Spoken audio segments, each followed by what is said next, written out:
Love this podcast? Support this show through the Acast supporter feature. It's up to you how much you give, and there's no regular commitment. Just hit the link in the show description to support now. Hello, beautiful. I'm Amy Errett, founder of Madison Reed, a hair color company I named after my daughter. Madison Reed delivers gorgeous, lasting, high-quality hair color made with ingredients you could feel good about, and our licensed colorists are here to help you every step of the way. Experience your best hair color ever. Find your perfect shade at madison-reed.com and get 10% off plus free shipping on your first color kit. Use code RADIO10. Oh, yes, we do. Really? Yeah. I don't know what to do with my hands. It's not a microphone anymore. Just gonna have to pretend. I know, yeah. Just do what you normally do. Welcome back to another episode of Wrestling Around. This week we're doing In Your House Mind Games. This is awful. Sorry, I'm having a lot of technical issues. Israel. He already doesn't know what we're doing. I've been thrown off my game from this week, yeah. But joining me is the world famous Tippy. Tippy, how are we doing? Hello, I'm very good, thank you. How are you? Sounding obviously better than you, because my microphone is working. Well, if you spoke into it, might be able to hear I am. Yeah, no, but I know you're doing that as a bit, but that's what you need to do for all of it. Yeah, I know, but I like leaning back in my chair. I don't like this. It's comfy. Yeah, Oh, just not my desk. This is what a start this is. Jamie, let's add a bit of class to the show. As in world-class wrestling journalist, Aaron Franklin. How are we doing? I'm very well, thank you, Ross. How are you? I'm good, thank you. I am rattled. I don't know what to do. His head's gone at it. What would any normal world-class journalist do at this point? Probably just go write some bollocks and give some fun Yeah, facts out, man. probably. I don't know. I don't know. Lou, how are you as well? Yeah, it's raining us. It's raining. It's raining. I've had torrential rain here. Pissing it down in Leeds. There was a little bit today. I was in Hull earlier in the day. Pissed it down in Hull, East Hull. Pissed it down. Now I'm in Leeds, pissing it down again. It's following me. What are you saying? Is it your fault? Yeah. Telling you stink, need a wash. I feel like Travis. Oh, you're clever. Are you just going to let that go from St. Peters and say that you need a wash? Yeah, a couple of Peters, so why would I dignify a response? I think call him Terry Shits, right? He's Terry Shits for the rest of the episode. Yeah. Terry gut rot. Yeah, we need to discuss where Terry left and went for the second half of last week's episode. That way, really. I think we need to address it. Tell the people. Terry tummy troubles. Almost difficult, that wasn't it? Yeah. I mean, the people know because I accidentally left it in the last week's edit. So there was a bit where Terry goes, I need a shirt. And I'm like, fuck's sake, Terry, I've got to edit it out. But then when I was editing, I couldn't find it, so I just left it in. Good, yeah. Open and honest on Wrestling Around. Yeah. Our nutritional dietist expert here. It's because he didn't have enough gluten in his diet. Yeah, not enough to stitch it together. Yeah. I had some rich food. Don't know what it was rich of, but Caviar. Terry's on the caviar. Sorry. Sorry, Peters is the one. So, sorry, shit. That's you. Would never eat caviar. Seems weird. It's fish It eggs, does, doesn't it? Yeah, I don't get it. Why do you eat it? No. It's fancy for the neck of being fancy. Do you know what? I don't eat regular eggs. Yeah, it's weird that. Period. What, regular eggs or the fact that Lou doesn't eat them? Lou don't eat them. Regular eggs are great. That is true. Just feel a bit. Tastes like farts, though. Did it taste like farts? Yeah, probably. I don't know. What I was going to say. Oh, speaking of fancy foods, gold leaf. What's that add to anything? Have you never Have seen you been doing MasterChef? it? Have you been adding gold leaf to you? No, I haven't. But I've been watching MasterChef, and they always bang gold leaf on the top, and it's just like a bit of gold foil. Yeah, but it looks fancy, doesn't it? It makes you feel good, doesn't it? Nicer, doesn't it? Come on, man. It's like those, like for us common folk, we get the little silver ball bearings on cakes. Oh, yeah, but I hate them. them. They're too hard to eat. No, they're great. They were like the staple of a 90s birthday cake. Yeah, that's what we get. As common folk get those, and then get guys on MasterChef down south get gold leaf. Same deal. And then the ones above MasterChef get caviar. Yeah. So I don't think caviar is the same as gold leaf, is it? No one's putting caviar on the More no, but if you had fritter rolls. If you had a dessert, just those silver balls, would you complain? No. Yeah, because the 80 teeth. Full of silver balls. Oh God. So is that your microphone? Don't work. Yeah, Is it's this why my it- microphone. is this why it don't work? Because you just abuse it. It didn't work because it was like 15 quid. I'm surprised it's lasted over a year. Right, if you'd just like to say, Oh my God. just submit that. Yeah, he's Yeah. rattled. He's He got didn't have to speak as much in this, does he? So let's do it. What are we doing this week, Russ? We're doing Randy Orton versus Cheeks, a blanket or a comforter in a lumberjack match. Lou, you won last week, so you get to decide the order. Bloody hell. Let's go. Do you know what? I'm going to go first to get out of the way because I've got an idea this week. Make sure then we'll Peter's go- a copy it. I know we'll go Terry, and then we'll go Aaron. So what he's known in management speak is a shit sandwich. You have something good, then you give the bad news, then you do something good again.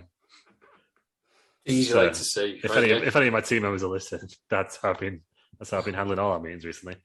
But yeah, that's what we're doing. you I'm have to have quite two, proud of you mine have this week. to have two good things, don't you, for a shit sandwich to work? Yeah, well, we'll see, won't we? And this one, otherwise, it could be a smorgasbord. This could be a toast sandwich. Terry, Yes. how long did you put into your preparation this week? Toast sandwich. He's coming off the cuff, boy. Oh, well, This is not a good sign. Terry hasn't won this week. Terry's in last place already. Mm. I don't think he'll ever win again. I do. You got to have faith. Have faith in I Terry. thought I would have done all right last week, to be fair, but Nice. Right. Last week. It's fair. Lou, go. Right. Okay. So it's Raw, and obviously there's been a spate of wrestlers like dying recently in the extended universe. So obviously they got to fill out the roster. So William Regal goes, "I'd like to welcome. I'm starting a new superstar initiative, and we've got a brand new superstar, Cheeks." The crowd goes mild for Cheeks. Cheeks walks out, and he squashes fucking Al Snow. And then, and Is he still alive? yeah, at this point, but then Cheeks sits on his face. Al Snow dead. Al Snow's a hero this week. Yeah, oh shit, isn't he? Yeah. yeah. Fucking It's hell, I weird- can't pick Al Snow. It's It's a bad weird show. you should say Al Snow as well as playing SmackDown 2 last night. Al Snow won the Royal Rumble. Should have happened early. Saved Yeah, Al someone's Snow. life or Yeah, he something, did. So Yeah, Al he Snow's saved alive, someone's actually. Fucking Bradshaw died. Right. Right. No, Tommy Dreamer, actually. Yeah. Whoa. So let's just get away now. Yeah, Tommy Dreamer. Right. Tommy Dreamer gets his face on, and then stands up. He's dead, and Cheeks just turns around and goes, "What? Can I take a joke, mate?" But now he's dead. So, so that's how Tommy Dreamer got what I deserved. So anyway, Cheeks walks backstage. He goes for shit.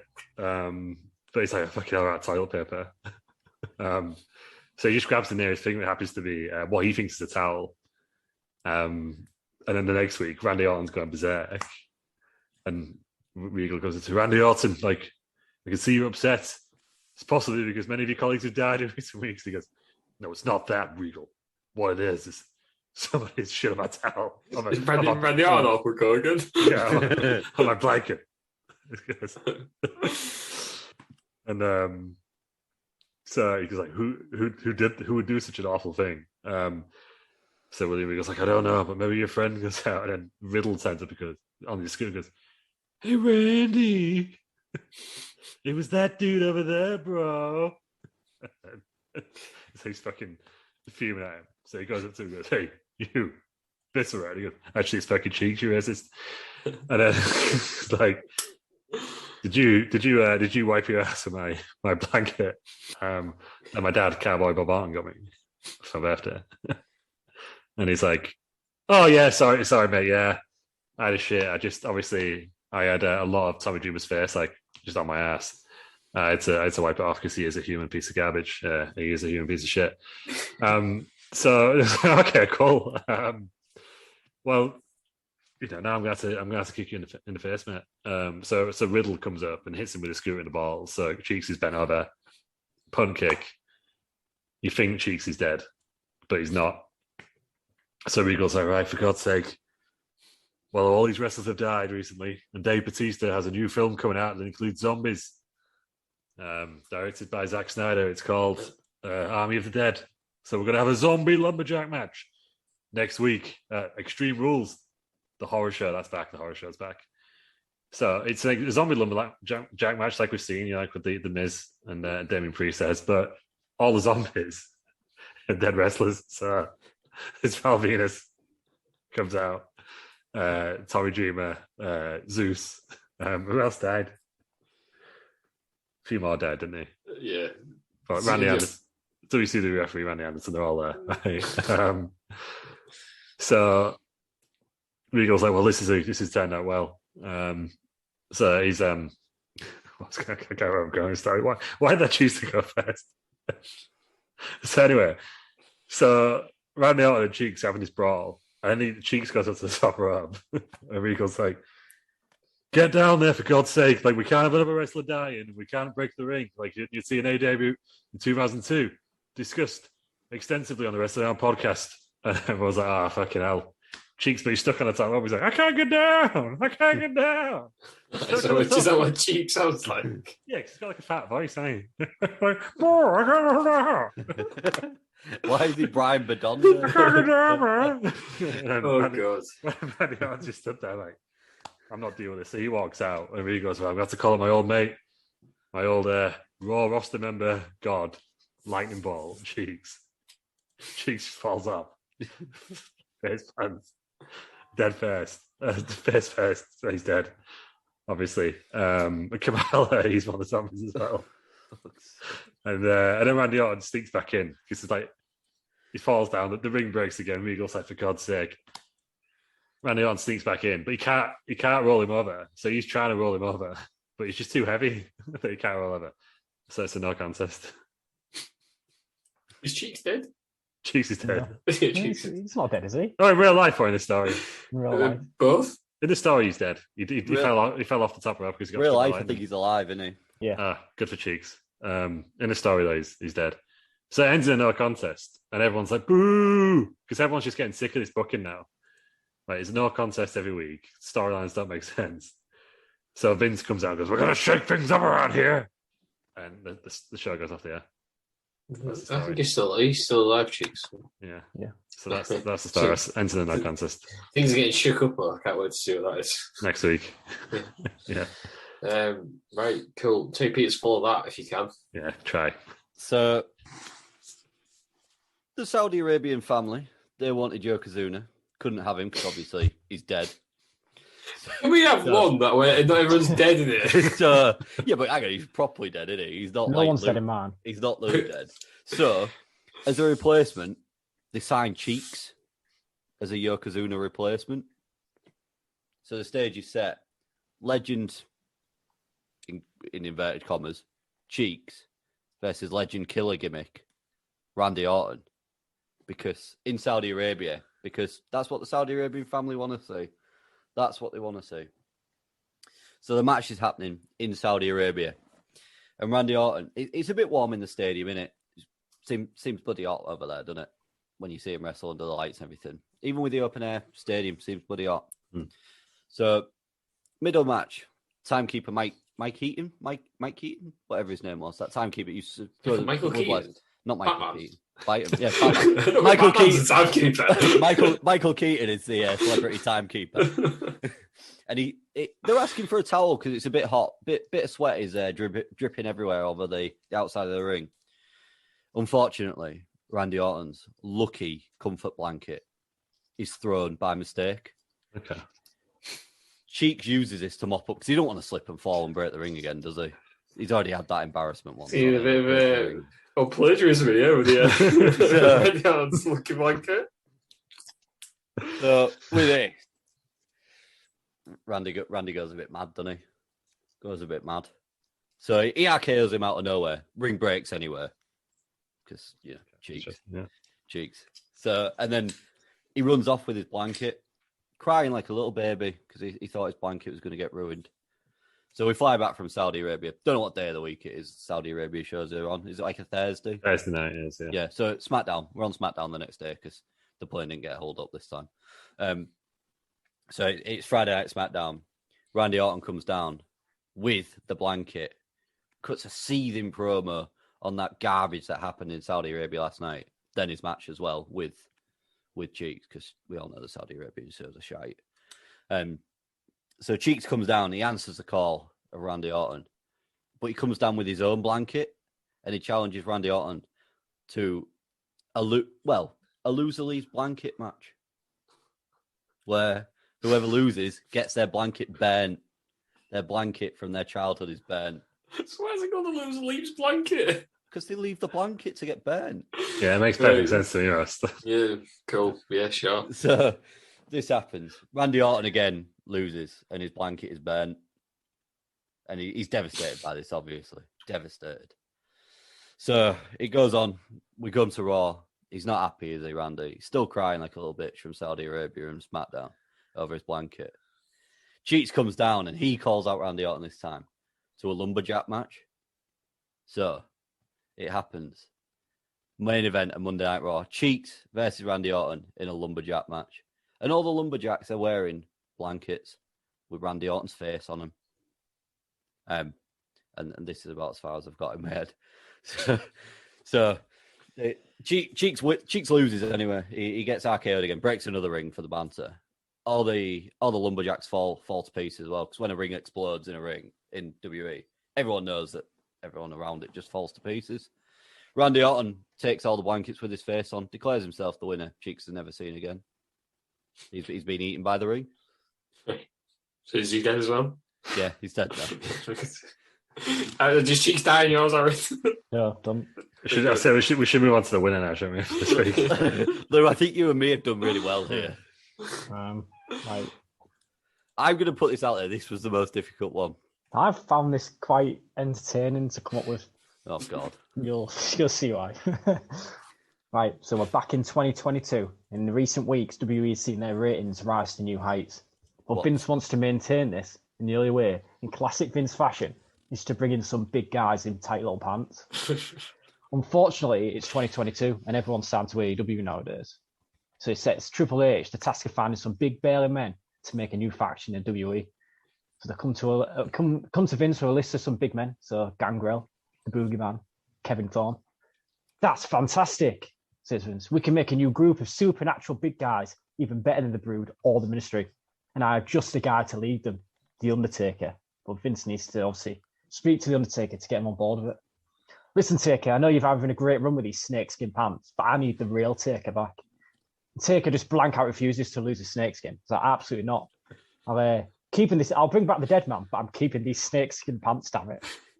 Vince absolutely loves this. He gets so excited that he falls off his chair like in that famous meme, and he's really excited. I'll get with Stacey Keebler. Yeah. So Vince goes to Triple H and tells him to get on the phone and get those guys contracts. Wait, Vince, I found this other guy. Remember how much you loved Viscera? Well, I found this huge black guy who's even bigger than Viscera. Now, he's not much of a mover in the ring, and he's been out for a few years, but I think we can make it work. I love it, says Vince, and I have the perfect guy to be this guy's mouthpiece. So next week on Raw, the show opens with Riddle and Orton.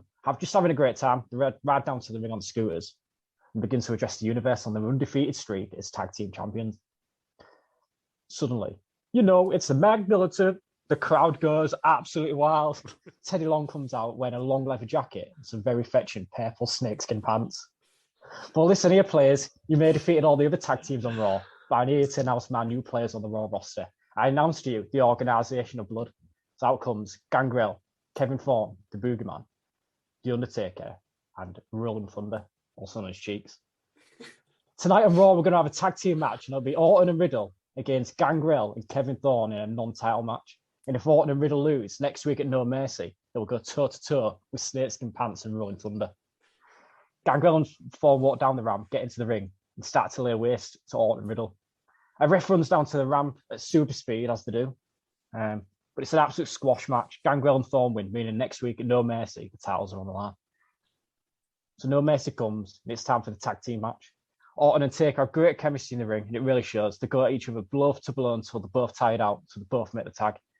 Cheeks delivers a huge clothesline to Riddle, takes his head off, climbs up to the second rope and delivers a brutal banzai drop.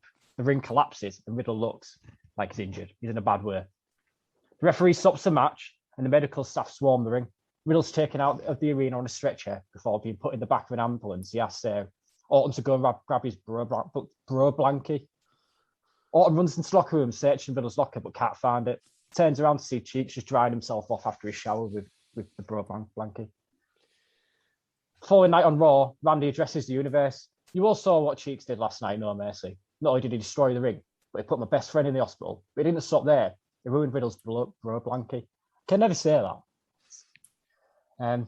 Next week on Raw, I'll be fighting for my bro one-on-one against Cheeks, and don't worry, Cheeks. I'll make sure that Vince reinforces the ring for your fat ass. You know, it's a Meg Milton. Now listen here, player. The only way you're going one-on-one with Cheeks is if you could go on one-on-one with the Undertaker and beat him 1, 2, 3. Taker walks down, gets in. Orton starts to beat down Taker. Suddenly, Gangrel, Thorne, and the Boogeyman run down to the ring and surround it, distracting Orton. Suddenly, glass shatters. The general manager of Raw is here. Runs down to the ring, goes hell for leather on the organisation. Delivers 3 stunners, taking all 3 members out, and now it's level playing field again. Taker attempts to choke slam Orton, but Orton reverses it, RK out of nowhere, 1, 2, 3. Austin gets in the ring, grabs the microphone. Well, listen here, Teddy Long, you little sumbitch. I'm sick of you and your little cronies interrupting matches and screwing people over. I'm making the next week's match between Orton and Cheeks a level playing field, as it'll be a lumberjack match. Austin in there, Orton just chug a load of beers because they're just having a great time now. So it's the following week on Raw. It's finally time for the lumberjack match. Cheeks and Orton enter, followed by the lumberjacks. The lumberjacks are Damien Priest, Kofi Kingston, Xavier Woods, R-Truth, Titus O'Neil, Ricochet, Jeff Hardy, Keith Lee, Gangrel, the Boogeyman, Kevin Thorne, and Snakeskin Pants Taker. So the match begins and Orton outpaces Cheeks, attempts to pick up Cheeks but nearly breaks his back. Cheeks knocks Orton down and attempts a banzai drop, but Orton rolls out the way. Luckily, the reinforced ring holds up. Cheeks is slow back to his feet and Orton interrupts him with a punt kick. Orton fires up ready for the RKO.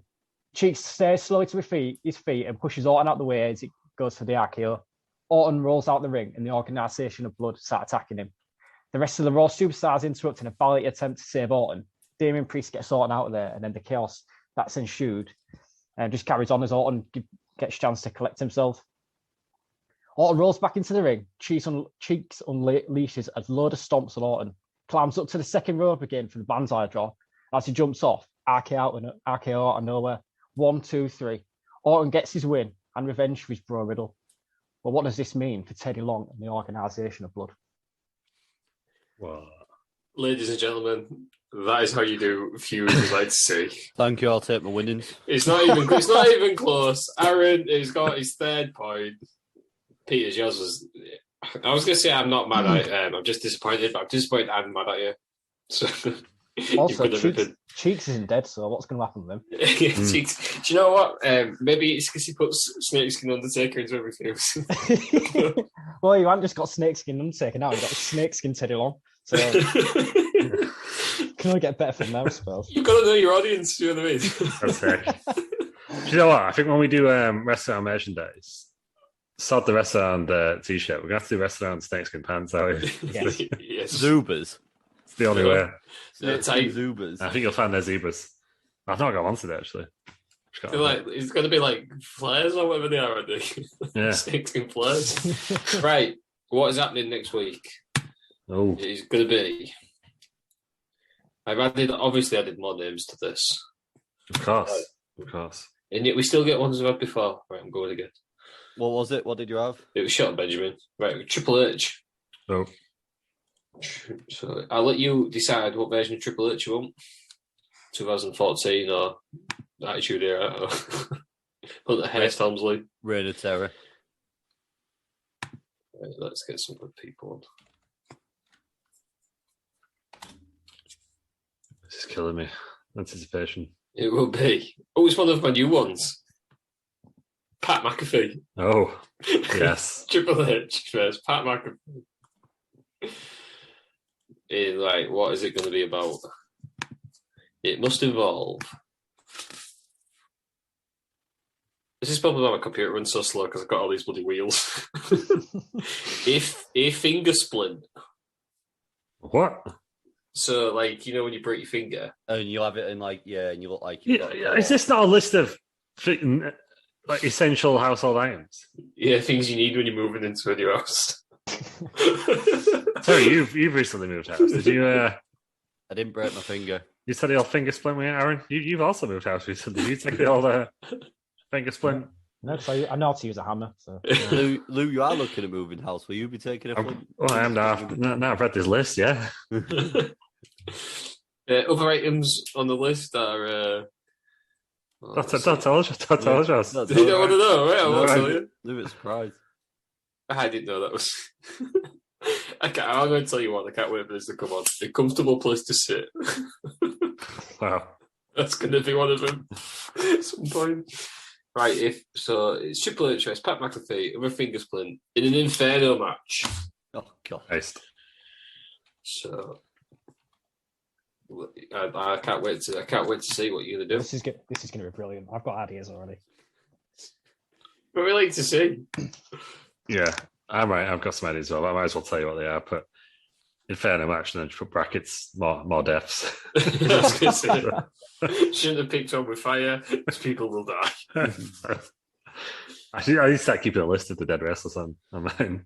Did Cheek survive this week? No, he died. No, he died. Of course he did. But he couldn't move, so it's no contest. Yeah, see, it would have been. I mean, it would have been much closer. But if you'd have named your lumberjacks like Aaron did, I mean, you was a comfortable second, but you were still way off number one. Well, lumberjacks are dead zombie wrestlers, right? Yeah, but you can't remember who they are. And, yeah, there's Val Venus. No, go. Kamala. Vampiro? Did Vampiro die? I don't think Vampiro being him, was he? Yeah, Vampiro was in one the other week. Someone got shot the other week, but I can't remember what happened. Did Vampiro against the gangster? I bet it was Zeus who died in that one, though. Yeah, it was. Yeah.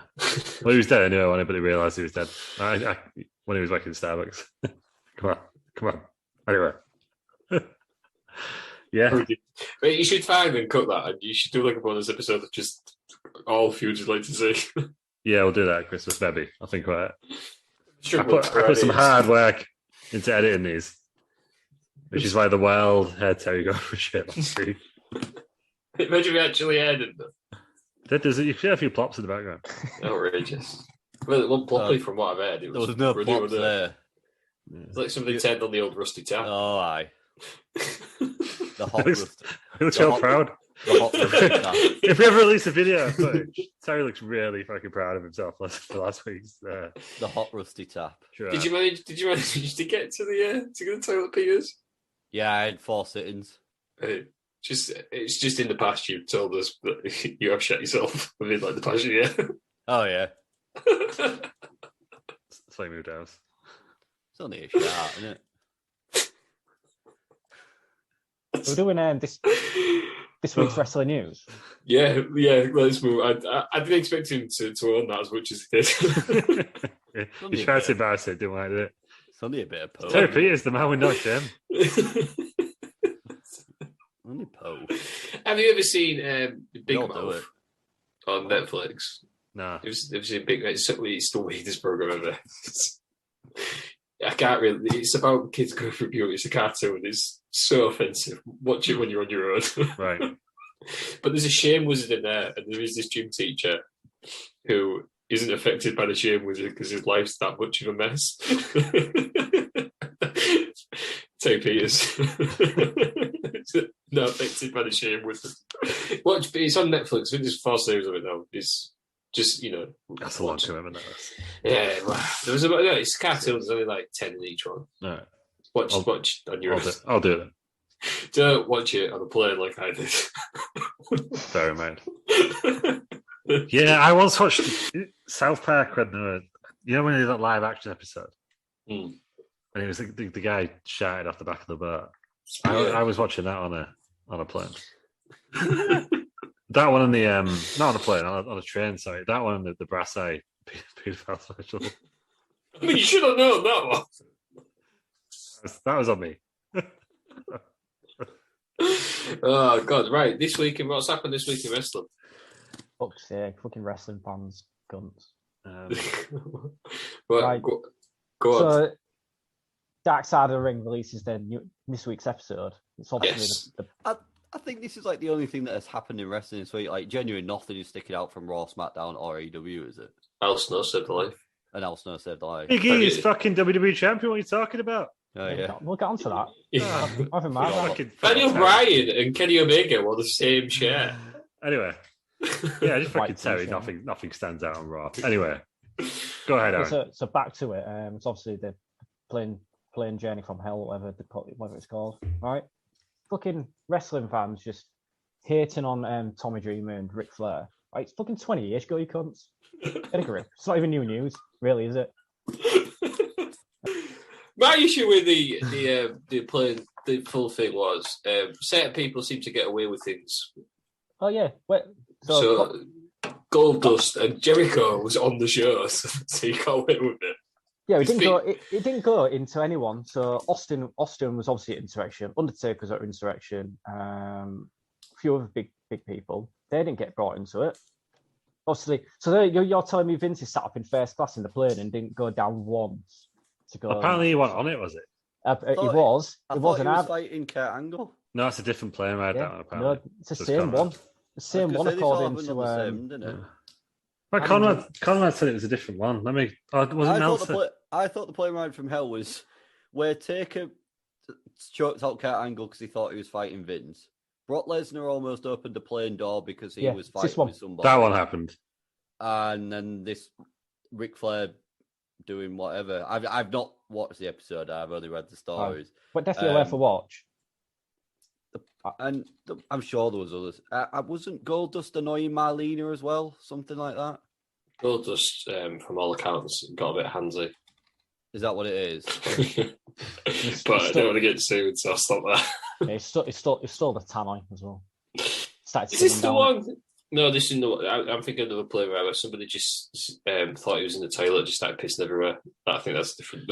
No, that was on that was Bischoff. No, not Bischoff. It was Brutus the fucking Bar Beefcake. Right? Bischoff says on the show. Was it in the bar? That might be the bar. That was it. No, it was a bar on the plane. Yeah. Right, so allegedly. Apparently, Michael Hayes and Bradshaw were involved in an altercation as well. X-Pac cut off his mullet. Ponytail. God, Michael Hayes, you just wouldn't, would you? Apparently, X-Pac was annoyed with his booking, so he just cut off Michael Hayes. Imagine the thought process behind that. No, but didn't he stick it on a sign backstage at the next show or something? On the locker room door. Yeah. Right, do you know what my most the thing that I'm most annoyed about this whole thing? Wrestling fans have started hating upon JR. Like, how is it JR's fault? Yeah. At this point, yes, he is vice president of talent relations. However, he can't be down there all the time. He's not exactly a big burly guy, is he? But I know. What's JR going to do? Is stop it, guys. Then Brock Lesnar goes, no. And I'm going to go, yep, sure, sir, you do what you want. But They could have found him afterwards, can you? Well, the reason why people are giving JR the abuse is because he didn't fire Ric Flair. Obviously, fired a few other people. But Vince wouldn't. He basically took orders from Vince. If Vince says, fire this person, JR fired that person. Ric Flair is like a mainstay in WWE. Huge name. Probably one of the biggest names, aside from like usuals like Hulk Hogan and Undertaker. He ain't just going to tick off his own back, is he, and go and fire Ric Flair? Said it's just putting his own job at risk. Apparently, Triple H was a peacemaker in an incident as well. Well, he doesn't drink, does he? Triple H. No. Well, but everything that's gone on in this plane journey, you're telling me that at no point did Triple H, Undertaker, anyone step in and try and stop it. He got Mr. Perfect fired. Scott Hall got released despite not being involved. Yeah, he got absolutely smashed, didn't he? And fell asleep. Thought he was dead. Christ. What is wrong with wrestlers? I was going to say, what we can learn here is do not put wrestlers on a plane. I'm more interested. I'd have loved to have seen Brock Lesnar and Mr. Perfect wrestling and almost basically bring down an entire plane by knocking into an emergency exit door. I think that one's all right, that one. I don't mind that one. Do you know what my favourite bit about this is? The Playman from Hell is WWE released a cartoon about it. Yeah, that's the lead, isn't it? That's being pulled, hasn't it? It does. I'm surprised. You know, I think I'm quite even beside this, but Ric Flair for me sounds creepy as fuck. You don't get to smash as many women as what he does by just being a normal guy, do you? I just don't like Ric Flair after, you know, because here's one of the things like you say, they released a cartoon like, oh, it's all lasting there. This poor woman's busy traumatized, isn't she? Do you know what I mean? Like, if this happened now, Ric Flair will be sacked. Or anyone in that position would be sacked. Have you seen that company, and probably rightly so, has taken the Ric Flair commercial off air? Yeah. Because of all this. Is it like a windscreen company? I don't know what it is. Cars. It's a weird. He's not signed to AW, has he? No, I can't imagine he will now. I think it'll be delayed. I think he will, but not for a while. I still think he'll go because he's money. But he's going to come on next week. He won't be next week. And it depends how people remember, don't they? Because Hulk Hogan, what's the point of putting Hulk Hogan in the show now? He just gets booed, doesn't he? Depends how wrestling fans take it. And I think AEW fans will be more likely to not forgive Ric Flair. Yeah, but then in the same breath, all the wrestling fans are giving JR shit. They're blaming JR because he should have got the whole thing under control. It was it feels weird because 2002 doesn't feel that long ago, but then it probably was 20 years ago. 19 years ago. Yeah, I know, but in terms of how the world's changed, it just it would never. They would just it wouldn't happen now because I know Undertaker says they're soft, but just wrestlers just aren't knobheads now. Is that what he preferred? That's what he preferred. Instead of sitting and playing Nintendo DS. Basically, yeah. But if it happened now, surely Ric Flair would be sacked. But if the WWE were Ric Flair would never be in the business again. We're gonna take action against him now. They know, don't they? I think Tommy Dreamer's been released from Impact. He's been suspended, hasn't he? Indefinitely. Yeah. He's got it. I wonder if he has an agent, but that's got to be one of the worst bits of business Tommy Dreamer's ever done, isn't it? Well, no, I don't. Do you want to come on this TV show? Yeah, sure, I'll do it. I think he's just the TV show's portrayed it wrong. I think he was genuinely kind of just trying to say, Rick's not like that when I've seen him in the past. I didn't really see it firsthand, but I don't believe that Rick could do something like that. Yeah. And that might be true. If Tommy Dreamer's seen Rick backstage elsewhere or been on flights elsewhere with him, Rick might not have acted like that, and he might just be speaking from personal experience. I've not seen it, but apparently he doesn't come over very well, Tommy Dreamer, at all. I've only seen the one clip on Twitter, so it's out of context, isn't it? I think there's a lot of it. They haven't gone into a lot of details. I think the whole show's kind of just been dramatised way too much. They've missed a lot out, and they've probably cut and pasted bits of comments from certain people. Like RVD's come out on Twitter because he didn't really say much on the show, to be honest, but he basically just comes out on Twitter and says that wrestlers were fucking jerks back then. They were self-medicating and fucking taking this, that, and the other. Mm-hmm. And that didn't help. Yeah, it's hard to believe it was this century. Mike Chioda goes into it as well, and he starts listing all the drugs that they all used to. Apparently, Mike Chioda didn't come off well in this either. Apparently, he got a bit of a bell end. I think this was all when you're covering something like this, which is quite a sort of a synonymous story, isn't it, with wrestling fans? It's quite one of those where the tales are even wilder each time it's told. It's a very difficult line to walk, isn't it? To be factual, and then the facts that have come out obviously aren't good. And in a modern day world, it's never going to end well. I mean, the bit I saw about Tommy Dreamer was he was trying to say sexual assault's okay because he has a ponytail. No, he was just that he's taken out of context massively. It was like a mini clip of me. It's yeah, well, Big Flair does that. I have a ponytail. Yeah, he's basically just been really sarcastic at the end of the program. Obviously, someone's taken that. Out of the producers got him. I mean, don't say it, but the producers got him. The thing is that the producers do that sort of stuff to make TV, don't they? But I think from the comments that I've seen and heard, like I said, the bits that I've seen have been very naive on Dreamer's part, I think. But just going back, I think the reason people have got upset with Tommy Dreamer and Ric Flair is because Tommy Dreamer is easy to cancel, isn't he? Yeah. That's what it is. But I think Flair has sort of damaged his next few months worth of wrestling as well. He's obviously, I mean, he's not short of a paycheck, we all know that, but I think things will have changed within the wrestling business that were planned because of this now, i.e. AEW stuff. Because obviously Andrade just sacked Chavo, did he, the other week, last week on Rampage, which was the indication that Flair was going to come in. Be interested to see how that all develops now. Yeah, but Hulk Hogan was a massive racist, got outed as a massive racist, and he still came back, didn't he? Yeah, but he gets booed by everyone now, doesn't he? Yeah, no one likes him. I think the same will happen. He got booed in his hometown, didn't he? So it's I think the same will happen to Flair now. Yeah. Yeah. Not good. So, but there is a lot of comparison, isn't there? Yeah, there is. And like when you look, and I think there is in like any industry as well. Like, really, it's almost like you don't want to look too. I don't like dark siding for that reason. Like, I don't want to see this. Like, I want to naively be in my little wrestling bubble where everything's like, yeah, please. I haven't seen this one, but some of them are very good. Yeah, No. Like, they're very good, but that's why I hate it. Do you know what I mean? I've really liked every episode of this series. Yeah. However, I feel like they've picked and chosen bits that they wanted to for this episode. Yeah. To make some people look better than others. Yeah, I think it's like they brought Brock Lesnar into it, like made a comment about him, and then it just popped up on the bottom of the screen saying Brock Lesnar was contacted but never replied. I can't imagine WWE employees would be able to. No, they're not. That's why Bruce Pritchard's on the first one, but it's not made any sense. I was gonna say I was watching one earlier. Pritchard was on it. I thought, well, this is obviously before he was at WWE, because there's no way WWE would allow their talent to go there, harm their business whilst under contract to them, which we've seen happen with comments that we've seen happen this week.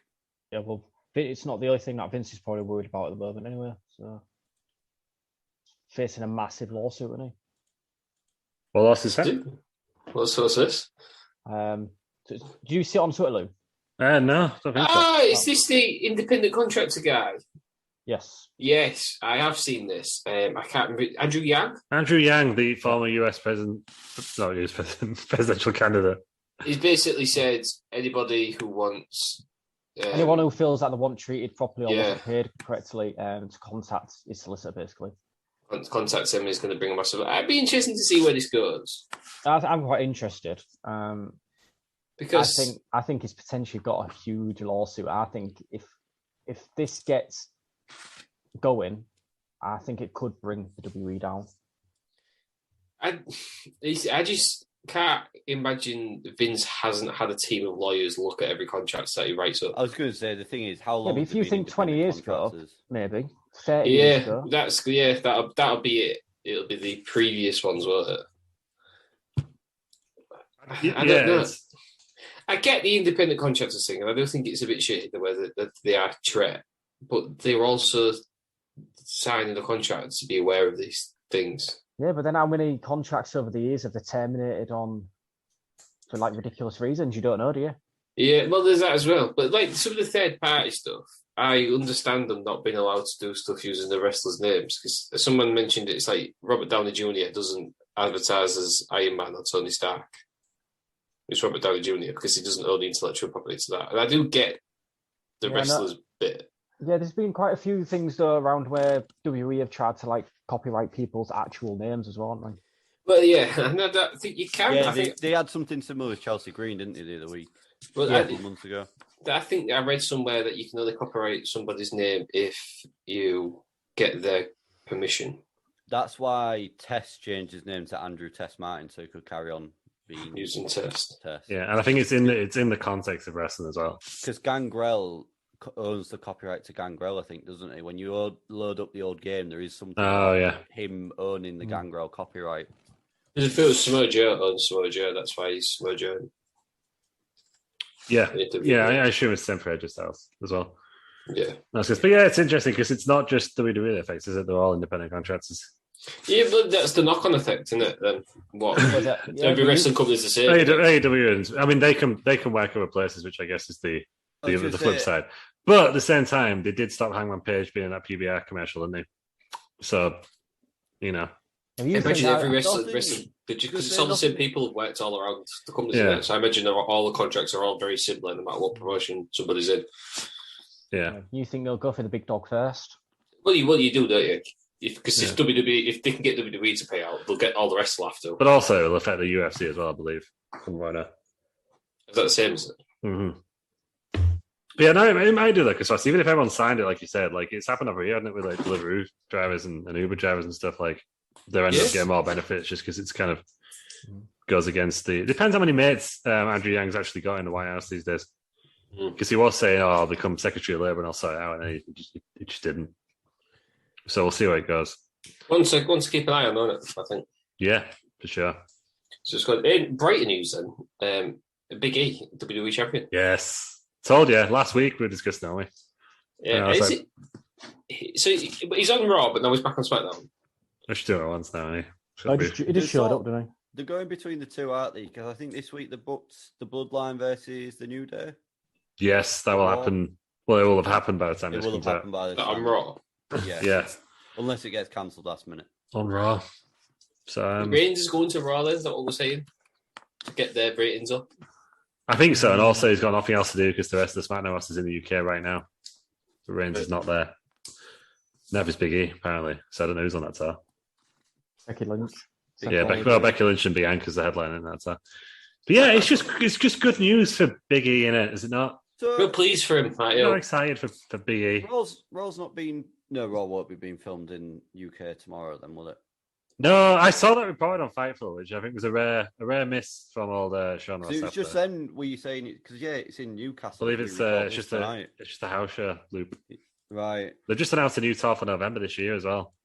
They usually do November, don't they? Yeah. Like, is it May, April time? They usually do two, don't they? But they usually do the November tour. But they've just Survivor announced Series Revenge Tour. And WrestleMania Revenge Tour. Yeah, they just announced it for November this year. So where is it? London. It's everywhere. Leeds, Newcastle, Manchester, all of them. Sheffield. So just saying, we'll discuss after the show. Yeah, good news for Big E. Yeah, I think it is. Yeah, and I know. Yeah, and do you know what? WWE have clearly hot-shotted this in response to something, whether it's the NFL or AEW. But I don't care because it's good. Hey. It's nice to as a thing of you don't have to be champion straight away. So Big E's been there 6-7 years now. Yeah, doesn't it feel better?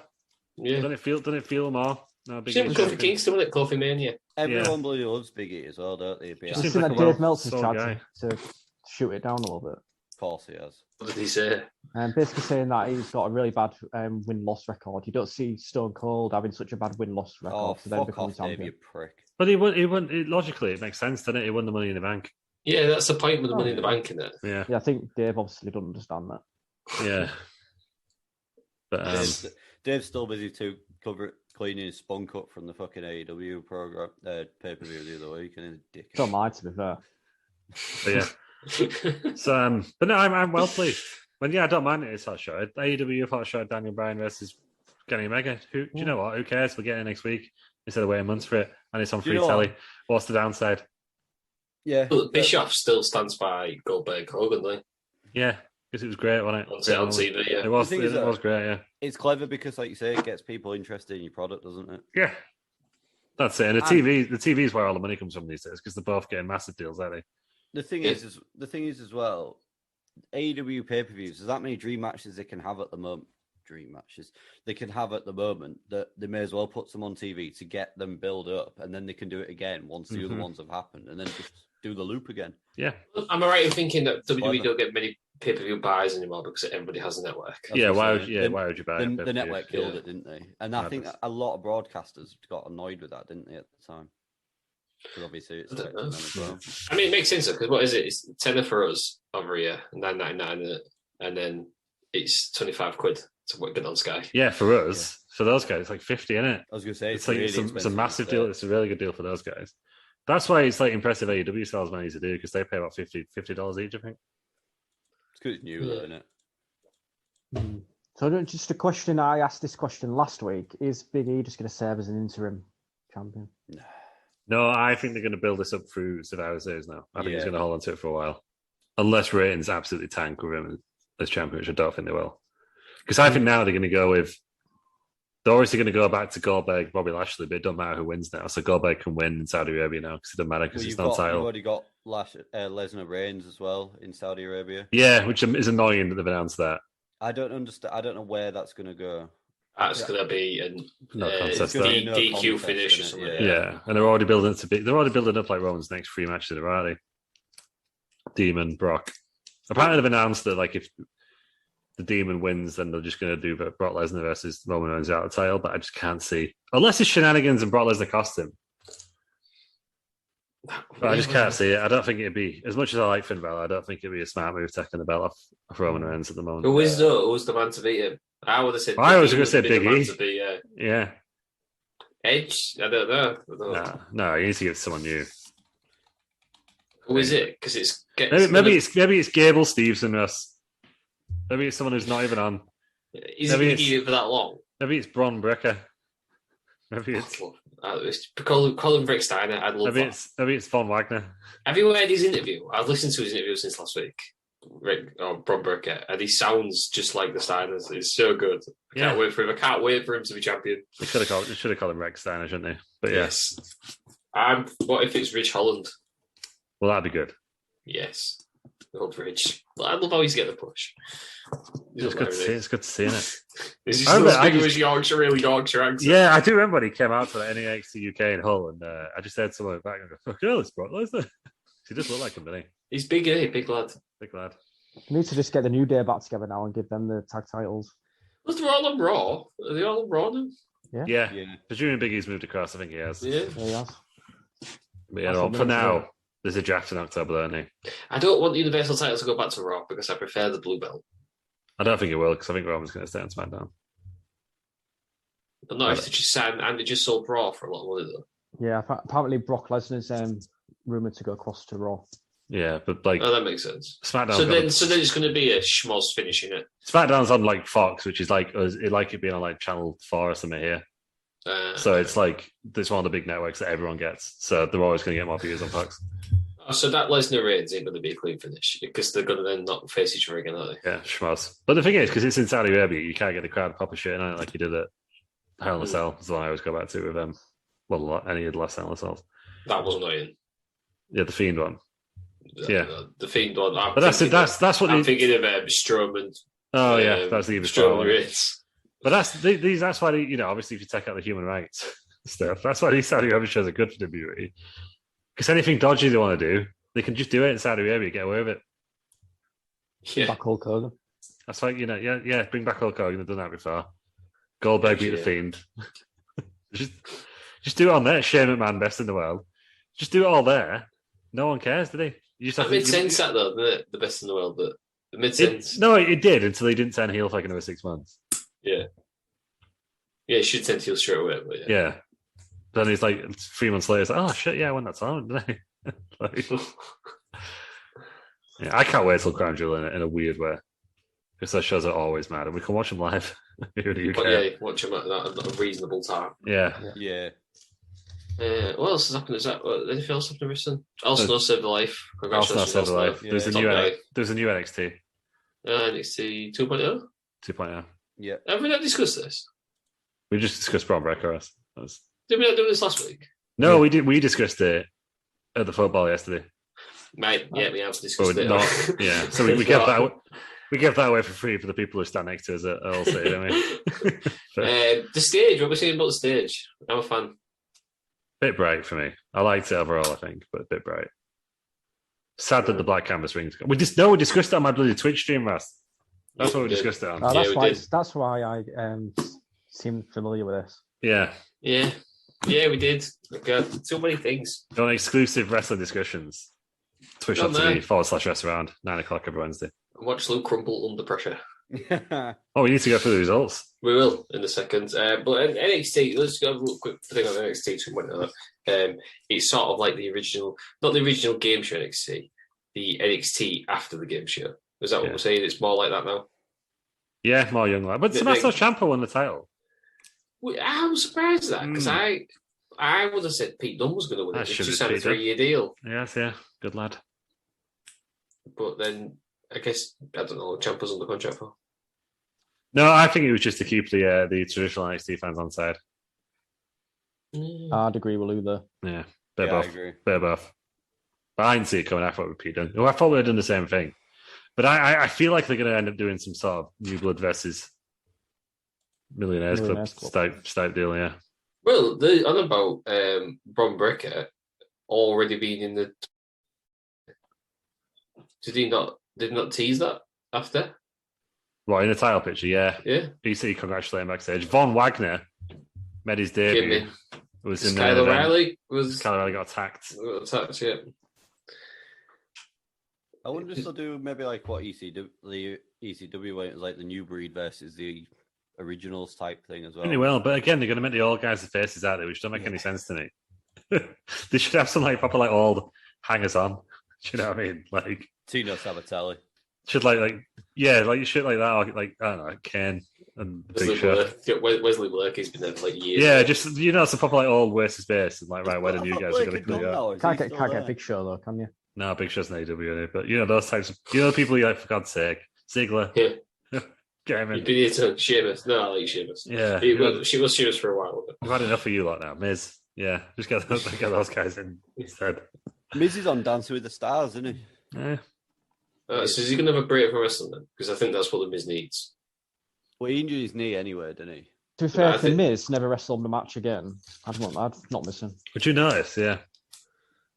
No, I think there was that point with the Miz, wasn't there, where everyone was saying, "Oh, but he's the best heel in wrestling," because everyone but it was because everyone was saying they hated him, and then it was cool to say, "Yeah, well, the Miz is such a good heel because you don't like him," and then everyone liked him because he was a good heel.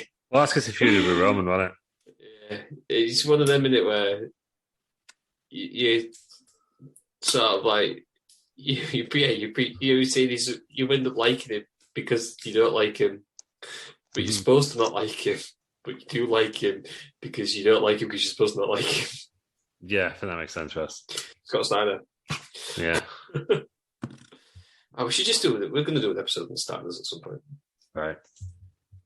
Yeah. Yeah, sure. Scott Steiner in NXT. That's what I just need to see it. Oh, he's Rick's son, though, isn't he? Yeah, no, but Doctor Gremlin. But then they call him Braun Breaker. Why? That isn't right. Unless they change it, they do that next thing. Maybe. Hopefully. But, I don't think is Gable Stevenson going to be called Gable Stevenson? Yeah, I think he's too famous, isn't he? I can't think they could change his name. Yeah, I don't think. I'm excited, and nobody's ever mentioned it, and I can't remember a name that's not mentioned it. But the female who won gold, Samira Summit. Yeah, because she really loves the graps, doesn't she? She was genuinely so excited to be at SummerSlam. Yeah. But that's what the females need, I think. I think they need a female, Ronda Rousey type, female Kurt Angle. Yeah, she just seems to love to be there. Very excited about it. Right then, speaking of 2.0. Oh, no, one cool thing about Big E winning the title. I believe it was the first time that the WWE Championship has changed hands between two black wrestlers, which is pretty cool. Well, it was Kofi Kingston was the first, wasn't he? The Rock, if you count The Rock. Right. People don't call him The Rock, do they? Yeah. Or Ron Simmons with the WCW title. Yeah. But I think in WWE, though, in WWE. Yeah, I think the WWE Championship was the first time it's changed hands between two black wrestlers, yeah. Because I imagine pretty cool. Like Junkyard Dog and all that was champions in. Didn't win it, no, in WWE, but in territories. Yeah, territories, yeah. Yeah. So the specific WWE Championship. Yeah. Oh, well. It's a whole bloody time. It's 2021. Yeah. Never do the end of 2021. Right then. Wrestling Federation Weekly Wednesday Wrestling. No, it wasn't, was it? Well, it was a special episode. It was Vince in the Ring. Vince in the Ring. 8-man elimination tournament. Some shocks. Some pressure. And some dodgy dealings. Yeah. Well, I wouldn't say the dodgy dealings. I'd just say obviously the general manager obviously just put his 2 pence in. Well, Red Shoes made the right decision. It's nice to see a wrestling promotion that listens to the fans. Yeah, but everyone complained when the fans got listened to. Said they wanted one thing and didn't want it all of a sudden. It's like watching WWE, isn't it? It's the same thing, right? And I believe there was one fan that was absolutely loving the whole thing. Yeah, there was. But he's not here. But yeah, so Snake Bin Pants got eliminated in the semi-finals. Outrageous. But then got put back in and won the championship. So he's the new rest around champion. Oh, is this worse than David Arquette winning the? Oh, we'll see. We'll see why, because he's got to defend it. He's got to defend it at Rules.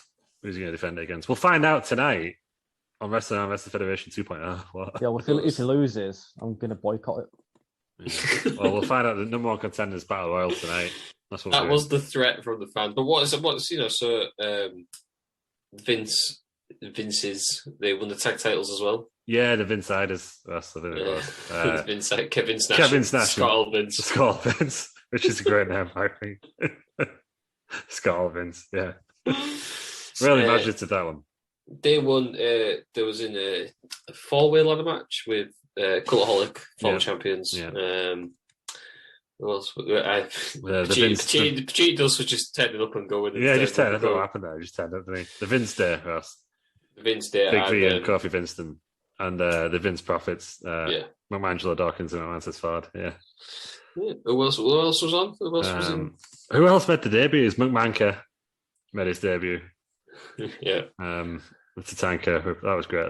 Vince in the headdress. The headdress one part of Tatanka's garb. I just put it on him.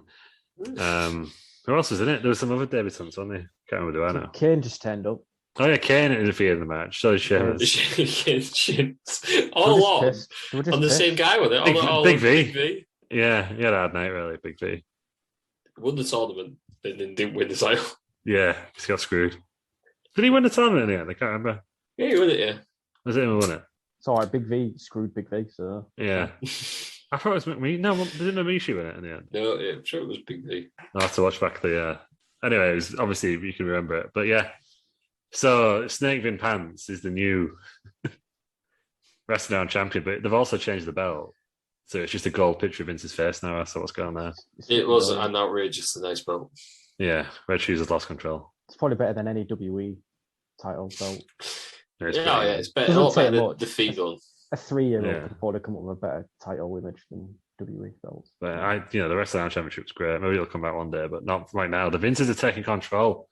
But we'll see what happens at Rules. But tonight, on Wrestling Federation Weekly Wednesday Wrestling 2.0, no one contenders Battle Royal. Can't wait for Red Shoes versus Spin Shoes. for fight. We'll see if that happens. I don't know if I could do that or don't promise anything. Don't build to anything that you can't promote. It's annoying that you can't have custom refs because you're going to just win the ref fits. Yeah, that was all. The crowd. So I wanted Vince. Crowd. It's a strange concept, but people are for it. People like it. Yeah, people like the numerous Vinces. Vinciverse. The Vinciverse. But yeah, Wrestling Federation 2.0 tonight. So we'll see what happens there, won't we? Watch it Wednesday. 9 o'clock. The later time of 9 o'clock because we're edgy in that now, aren't we? Yeah, because I could do it after the wash and also so I've got time to shower. Which I guess is more important to everyone. Yeah, that is true. Right, I think we've come in with it, haven't we? Should we do the old main? Oh, no, I'm going to start streaming at the weekends as well, Ross, but I don't know when. Right, look out. So what you doing? Wrestling stuff or? I Am Fish. I Am Fish. That's always advertised on my Twitter. Yeah, so I'm going to play it. Cool. What else? That's it. What time are you doing that then? Don't know, sometime at the weekend. Saturday, Sunday? Probably like Sunday morning, but not as early as Terry. Yeah, because he's a bit freakish, isn't he? Terry Peters, that time he gets up. 10 to 8 is fine. I know, it was disgusting. Jesus. Oh, yeah, you are still here, Terry. Yeah, nice. He'd gone offline by the time I woke up this morning. I woke up and got the buzz. I was like, oh shit, Peters is online. Fell asleep and he'd gone. Yeah, it's title issues, I think. Yeah, but I'll do it sometime on Sunday. I don't know. I'll see how I feel. Join it. Subscribe and you get the notification. Yeah. Have a look, yeah. Right, the main event then. In Your House Mind Games. This was in September 22nd, 1996 at the Core State Center, Philadelphia, Pennsylvania. 13,000 people there, included ECW wrestlers. Really? Yeah. I didn't watch the first. Do you not watch the first match? Did you not notice that? Didn't notice those guys. No. It was literally a reference to a commentary. Vince kept going on about it. He kept saying, "Let's not film them," and then kept talking about them. I don't know. I missed that. He kept saying, "Oh yeah, they want the 15 minutes of fame." As he was giving them 15 minutes of talking about them. I missed that. It's one of the most famous things in wrestling. And ECW turned up at WWE. Yeah, no, I knew it happened. I just didn't realize it. Oh, it's because I turned it on. Then I think my pizza arrived, so I just left it playing.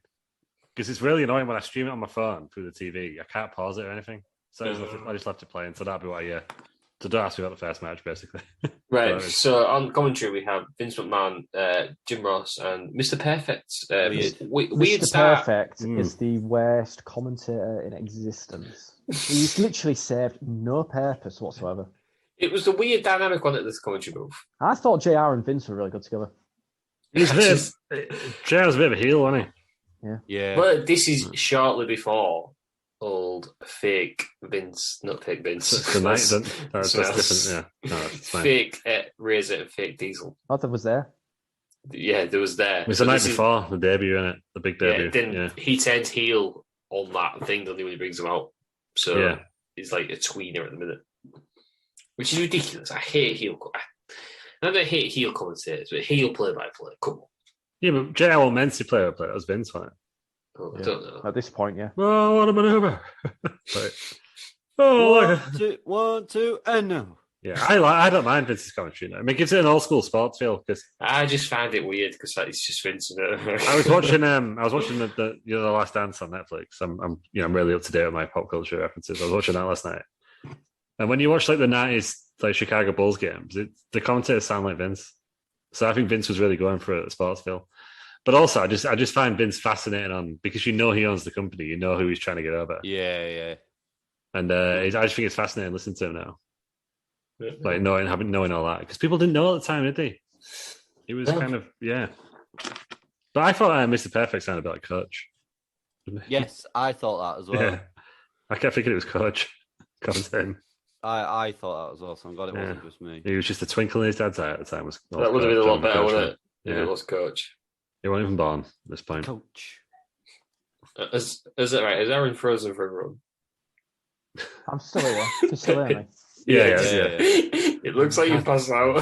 So many technology issues tonight. What's going on? No idea. As long as you're still here, but you genuinely look like I'm asleep. Or I was just wondering if you fell asleep. He'd had screenshot at the worst possible time, man. Yeah. That's incredible. Right. Oh, he's gone. No, he's here. It's just his camera's gone completely now. It's just your name now. Right, cool. It's done what it usually does and cannot fail to start the camera. It's all good, isn't it? So I'm here without a camera now. But what's happened to it? First match then. Caribbean strap match. It's Justin Hawk Bradshaw against Savio Vega. Interestingly, Savio Vega was on the free-for-all, where after the match, Justin Hawk Bradshaw, who was on commentary whinging that he wasn't in the match, disappointed by the lack attacked him. Disappointed by the lack of Caribbeanness in this match. No palm trees. No, they needed some more Caribbean stuff, didn't they? Yeah. Bottle of I rum. love Savio Vega's promo though. Just get really angry in Spanish. Bit of sand on the outside. He always did that though, did Savio Vega. That was a gimmick on it, an angry. Yeah, he always got real angry about stuff. Angry Puerto Rican man. He came in because he was Stone Cold's mate, wasn't he? It was his first feud, wasn't he? Yeah, that was the storyline to get him in, wasn't it? Yeah. So, and then he lost Bariquas latterly. Yeah, he was in thingy, wasn't he? He was in the original Nation. Nation Domination, and because that's how it starts, isn't it? Because he gets kicked out, and one of the disciples of Apocalypse, Crush, gets kicked out. That's how the gang war starts. There we go. Why is Harvey Whippleman the ref in this as well? I didn't notice, was he? Yeah, Harvey Whippleman's the ref. Weird. Former women's champion, Harvy Whippleman. Yeah, former. Well, this was before his women's. I think it was Havina who won it. Yeah, weird. Weird match for me. So Bradshaw looks weird as well, doesn't he? Bradshaw looks really, It's just his hair, isn't it? Just too long. It's the wrong colour because when he has long hair, it's black. It's got black. Yeah. So they really, really, really tried to get Bradshaw as a face, didn't they, for a long time. Yeah. They pushed him so hard. When you watch back, he had so many gimmicks. Mm-hmm. Yeah. It's interesting to see though, because you see Bradshaw like this, and then you see Farouk later on wearing his old Farouk skullbuster. Yeah, when he's on the phone. And it's just interesting that they'd be two like smoking, beer drinking, blackjack playing. Legends. Hard nuts, yeah. Always pounding ass. And they get over because they're themselves. Yeah. That's what we're always saying it. Felt as though the ending was a bit rushed. So I thought this ending was very clever. So I'll just quickly do it. So basically, they're fighting all the way through. It's a strap match, so they've both got them attached to each other's wrists. You tap all four corners to win. Bradshaw's doing it. Vega's following him as he's done it. Then to the last one, Bradshaw pulls him too hard, and sort of Vega goes straight into it. I thought it was really clever. Read a review. They copied off another match that Vega and Junkyard Dog did. So Vega actually had him before. I thought it was like a kayfabe, like always undefeated in this. No, he's had them before. Okay. This is also copied later on by Eddie Guerrero and JBL. Not the exact finish, but when one's going around pressing it, the other one presses it. So I mean, copy it later on as well. I think it's a nonsense. You are a bit limited, obviously, in what you can do, but yeah, they are all sort of copies of each other, I think. I think it's a genuinely ridiculous way to end the match. What, touching a corner? Yeah, just pin him. Yeah. I think it's fine, but like, surely you should kind of, if you touch one, it should reset your opponent's corner. Yes. But we saw Unforgiven 2000, the strap match not even end by the corners, did we? Yeah, that's because sometimes you can pin them, can't you? Yeah. When does it reset then? You're done. Just after they've been wrestling for a bit, doing the grabs, I think. Do you have to do it within a time? Well, nowadays they come up with like a little graphic on the screen, don't they? But obviously it's shows where you've hit him. But now, do you know what I mean? Because you just straight away, because you start in a corner, I'd turn around and stop the corner, and then you've done that one for the match, haven't you? You don't have to do that again. Anytime I was near one, I just bang an elbow. No, you got to do them consecutively, and within, I don't know, referee's discretion, I think. Just tap them and then tap and go. It's not contactless. We all want to know what was the Franklin Star ratings for this. I gave this 2.5 stars, mainly because Sandman spit some beer at Savio.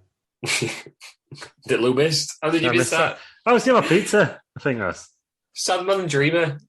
Yeah, no, Sandman, Dreamer, and Heyman, wasn't it? Yeah, and then Taz turns up on Raw, doesn't he? Afterwards, Taz and Raven are on Raw. Doesn't Sabu turn up on a Raw and jump off the sign? Yeah, sure does. Yeah. Big Dave gave this 1 1/4. 1 1/4. Half. I thought it was all right, but then again, strap matches, you can only do so much good. The thing for me, in your houses generally are like glorified TV shows, aren't they? Yeah, I thought this whole thing was quite boring. Yeah, I've literally did anything really happen in this match, apart from other than the ECW bit. I like the concept though of a short pay-per-view. Oh yeah, it's fine. Happy for them. It's fine, but I think this is a very weak card. Apart from it's a one-match show, isn't it? Which is what all In Your Houses was. Which is Jose and Jim Cornette. Thank you very much. Yeah. Can we go to it then? Jose Cornette. Jose Cornette. Jim Cornette and Jose Lothario. Before then, I was sitting there backstage. Well, no, Jim Cornette comes out, and then while he's coming out, Razor and Diesel attack Savio Vega. Yeah. Can't see him though. Oh. And then don't they show Cornette getting angry? They show like a little promo package. That's just every week, isn't it? To build this match. I've just wrote Jim Cornette promo because all his promos are exactly the same. Don't touch my head. Here's a tennis racket. I was really confused when Jose Lothario came out to Shawn Michaels music. Did not know his manager. So the crowd because they popped, didn't he? Yeah. Did he train him? What did he apparently? That's what he said, didn't he? Well, Joe, the most confusing thing for me was that Jose Lothario was only fucking 62. Yeah. Also, Jim Cornette. How old is Sting now? 62, I know. 62, 63. Yeah. Bit of a difference, isn't he? Also, Cornette came out to the generic pay-per-view music. Did not suit. One bit. Sting is 62, so Jose was the same age as Sting is now. So bear that in mind. I thought Jose was like 80. He died when he was 84. He only died in 2018. Rest in peace. And I had to look earlier because I was wondering if he was still alive or not. Jose Lothario wins after an uppercut. They also liken Jim Cornette to Yokozuna's trousers. 56 seconds. What's it got in the world famous Franklin stars? Well, my initial reaction was 5 stars, but I thought, no, because no one's going to take me seriously. I'm just going to end up being like Dave Meltzer. So you're a 6.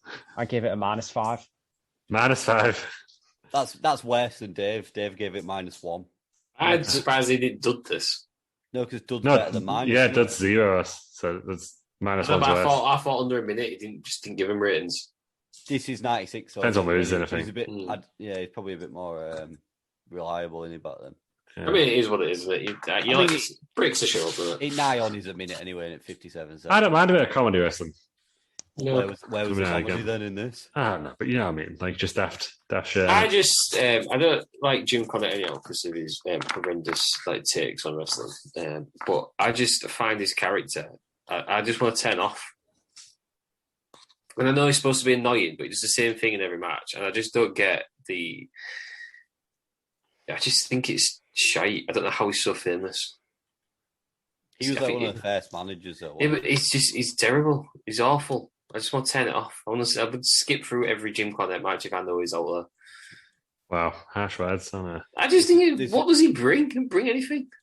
No, I don't ever get why everyone loves him. Yeah, everyone's a coach match. There are better managers out there, aren't they? Like him. Yeah. Yeah. I don't like every time I just see him.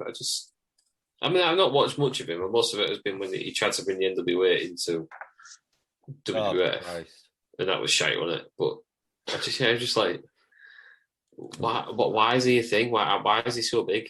There's more people who had cheeks for one, more talented. I think people preferred him as a booker, didn't they? But now they don't. This is that myth around Smoky Mountain. It's just cool to be a Smoky Mountain wrestling fan, though, isn't it? Not now. It was. Well, yeah. It's not cool now, Ross. No one likes him now. Racist, I think so. Yeah. Yeah, right then. After that match, then see Matt Miro, Farouk, Sonny, Sable, all on the phone lines. Why is Sonny with Farouk? Farouk's the man. Yeah, Ron Simmons gets what he wants. Yeah, That's what he wants. Even in that hat, Ron Simmons can get anybody he wants. Farouk in that hat. Who came up with that design? What were they going for? Ron Simmons, he was in Doom, wasn't it? He was the first ever Blackwell champion. Yeah. And now it's Farouk Assad. The next football player, isn't Farouk Yeah. Assad. I mean, Farouk is a badass name, and if it was, would it have been better if it was Bradshaw and Ron? It was at the end, wasn't it? He did just go by Ron Simmons, didn't he? Apparently, he was managed by Sonny. Fair play. There you go. That's why he was with Sonny. Didn't know that he was There managed. you go. She had, well, this is the point where She managed everyone. stables, though, didn't they? They had loads of people there. Yeah. She managed everyone as well, didn't she? Probably slept with everyone as well. Yeah, true. Probably got the wrecking balls on her, that night. It's like, oh, am I going to have gone tonight? Oh, yeah, you'll do. It's even weirder because we can't see Aaron's face. I like the voice inside my head. It's the voice for no goes. You're going to get on tonight. Oh, this is so much. Just coming out like, yeah, currently it was weird. Yeah. Anyway. Right then, Brian Pillman. Well, stop. I missed some of it. The worst promo I've ever seen by Bret Hart. The video. Mate, there's no way you're the best in the world. You can fuck off. Yeah. No, I can see why they have scripted promos these days. I mean, like, yeah, it might be a good technical wrestler, but Jesus Christ. This whole segment. Awful. This whole segment of what's happening. This is Raw, is it not? This is a weird segment. Stone Cold came out. Well, And it went back in. Austin's music was terrible in this. Yeah, I it's weird, right? wrote that, yeah. What I loved about this was like when Stone Cold was like, "Oh, if you put S in front of Hitman," You get you could tell Vince didn't like it. He was like, yeah. Whoa, now." Just fuming. It must be quite good for the wrestlers if Vince on commentary. You can't chew them out straight away. He's got time to calm down, hasn't he, before, yeah. They get over. He can do what he wants. Yeah. I just, what was the point in this segment? Stone Cold comes out. Just getting Austin over it, even more. But even stun or anyone?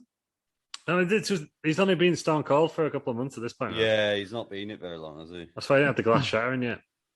No, but I want to see Stone Cold come out red as hell. Yeah, but he was a heel at this point. The slow burn. It was really. Everyone goes on about King of the Ring, but it was really WrestleMania 13, wasn't it? Where he really turned it around. Was it not? I thought it's one of his first feuds as Stone Cold was with Brian Pillman. Hadn't they had a gun That's at this a bit later point? on, isn't it? Pillman's got a gun. That was after all. Was that after? I can't remember. And Owen Hart, he's feuding with Owen Hart as well at some point. Yeah, that's 97. Oh, That it's a was year definitely after. nice. That's a year after, yeah. That was where he broke his neck, wasn't it? Yeah, Which is in our archives. it is. SummerSlam 97. Basically, Brian Pillman does a promo saying Bret Hart's going to show up. Bret Hart says, "You liars," in a terrible way, apparently. Owen Hart comes out and says, "No, he's not going to, because he's scared of Stone Cold." Stone Cold comes out. I summed it up. It's weird, isn't it, to kind of... What an odd promo. What I know, an you know, odd segment. you know when like, oh, the babyface is going to be here, and he's like, no, I'm not there, and he actually doesn't turn up. Weird, isn't it? Like you expect It's it to just come so out when odd. yeah, I don't understand it. It's just so odd. yeah. It's like, no, I actually can't be asked to go to that time. Do you know what I mean? It's like really strange, isn't it? Like the heel face dynamics all night were really off on this show. I thought, as we'll get into, I think in one of the next matches. Yeah. Well, before that, the best part of this full pay-per-view was Mark Henry in Philly. Going around It's just so awkward. seeing the sides. Just him Weird. stroking statues. What's that about? I thought he got to, you know, the bit where he got to Liberty Bell. I thought they were going to do some sort of skit where he puts it back together, or he's the guy who broke it. Like I thought they were going to go, but it was just him just having a great time in the museum, wasn't it? Then he saw- then he Seen saw the the sights hall. of Philly. Seeing the sights of Philly that we saw as well. Exactly. I could relate. Relatable baby faces. That's what you need. And then it just went back to the pay-per-view. When I was in Philly, I was looking down, going, yeah, look at this. That's what he was doing. Relatable. Oh god, there's nothing that Mark Henry can do that I wouldn't love. But he was like an Olympic hero at this point, wasn't he? Yeah. Yeah, He should have won the gold medal, but he got injured, didn't he, or something? And they all powerlifting. he was number one in the world or something, wasn't Yeah. he? And He they signed signed him before the Olympics. a 10-year contract on it. Mm. They tried to put all the shit on him, didn't they, to stop it, to get him out that 10-year contract, didn't they? Like the sexual chocolate and the hand thing. Oh, this That's why point, they though. gave This him- was No, no, genuine this was right great at the creative. start. Yeah, Like, yeah. This is him seeing the sights of Philly. Didn't How they say can to didn't they sign it, and then he lost his thing as the world's strongest man, so said go back and win world's strongest man, and then you can come back in. So they could I don't just- know. I think he did get injured before the Olympics, which is why he didn't win it, I think. Yeah, but basically said you But go yeah. back and be the world's strongest man, and then come back. I think they were expecting to come with a gold medal, yeah. Which, how weird would that be? Would you think he'd have had the Kurt Angle treatment? He'd come out with his medals on and stuff. Well, they wouldn't need to bother signing Kurt Angle, so it's a good job it didn't happen, really, isn't it? Yeah, imagine. Imagine if you got Mark Henry in the arrogant 6-man LSL, it would have been better. Kurt Angle's like, do you want me to go gold medal? Do you want me to? No. You know, deals you, pal, with your gold medal. Yeah, got Mark You know Henry. what's crazy? The craziest thing, it was 15 years before Mark Henry actually captures the W title. Was it that long? Sickening. It would have been, yeah. Jesus. Yeah. Hold the pain, wouldn't 2011. Yeah. Who would have thought after watching this that it would become a WWE Hall of Famer and not like a one-time thing? it? Especially after looking at the Liberty Bell for so long.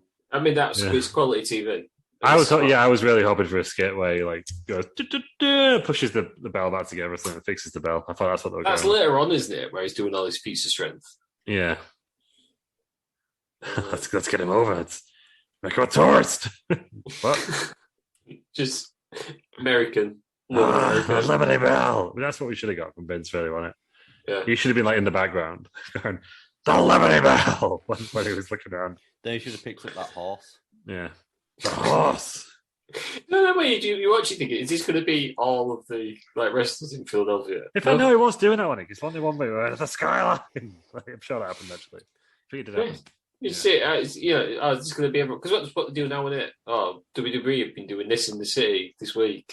But no, just all Mark Henry. Okay, we'll do the WrestleMania Whedon challenge. Yeah, fine. Going to the next match then, Owen Hart and British Bulldog against the tag champions Smoking Guns, who are with Sunny because she wants everyone. This is for the tag titles. Both heel teams. Yeah, I couldn't work out who we went to cheer for with us. So I didn't. This is where the video of Jim Cornette backstage, because he's manager of one of them. The guys who went out there. The guys who didn't have a manager. Owen Hatton. Oh, no. Owen Hatton, Bulldog, weren't he? Yeah. Billy Gunn pre-roids. Yeah. Pre-ass as well. Yeah, pre-ass. Yeah, that's all I wrote about. More importantly, pre-ass. I think this is where I started watching it when I had my really bad symptoms following my second COVID jab. So, I mean, you did miss out. I just thought Vince on commentary was fascinating again. Well, like JR was trying to make a point of like, and he was trying to make a point of him. I don't think Sonny's as good a manager, and he's like, "Whoa, hold on a minute, JR." And then Billy Gunn always being distracted by Sonny was a weird undertone. Yeah, odd match. This was the start of the end for Smoking Guns. Yeah, he was simping for Sonny. Weirdly, he was rockabilly after this. Not even again another guy like Bradshaw who they really tried to get over and give him so many gimmicks. People don't get those chances these days. Good, 6'7". Your gimmick fails, you're out. You don't get like 27 gimmicks. He won King of the Ring after this. Yeah, it was King Ass, wasn't he? King Ass, is that his name? So basically, it's King Butts. King Butts. King Butts. What? Bart gets pushed into Billy. Billy pushes him back. Bulldog gets power slammed to win. Then they start arguing. Sonny gets rid of him. Franklin Star rating.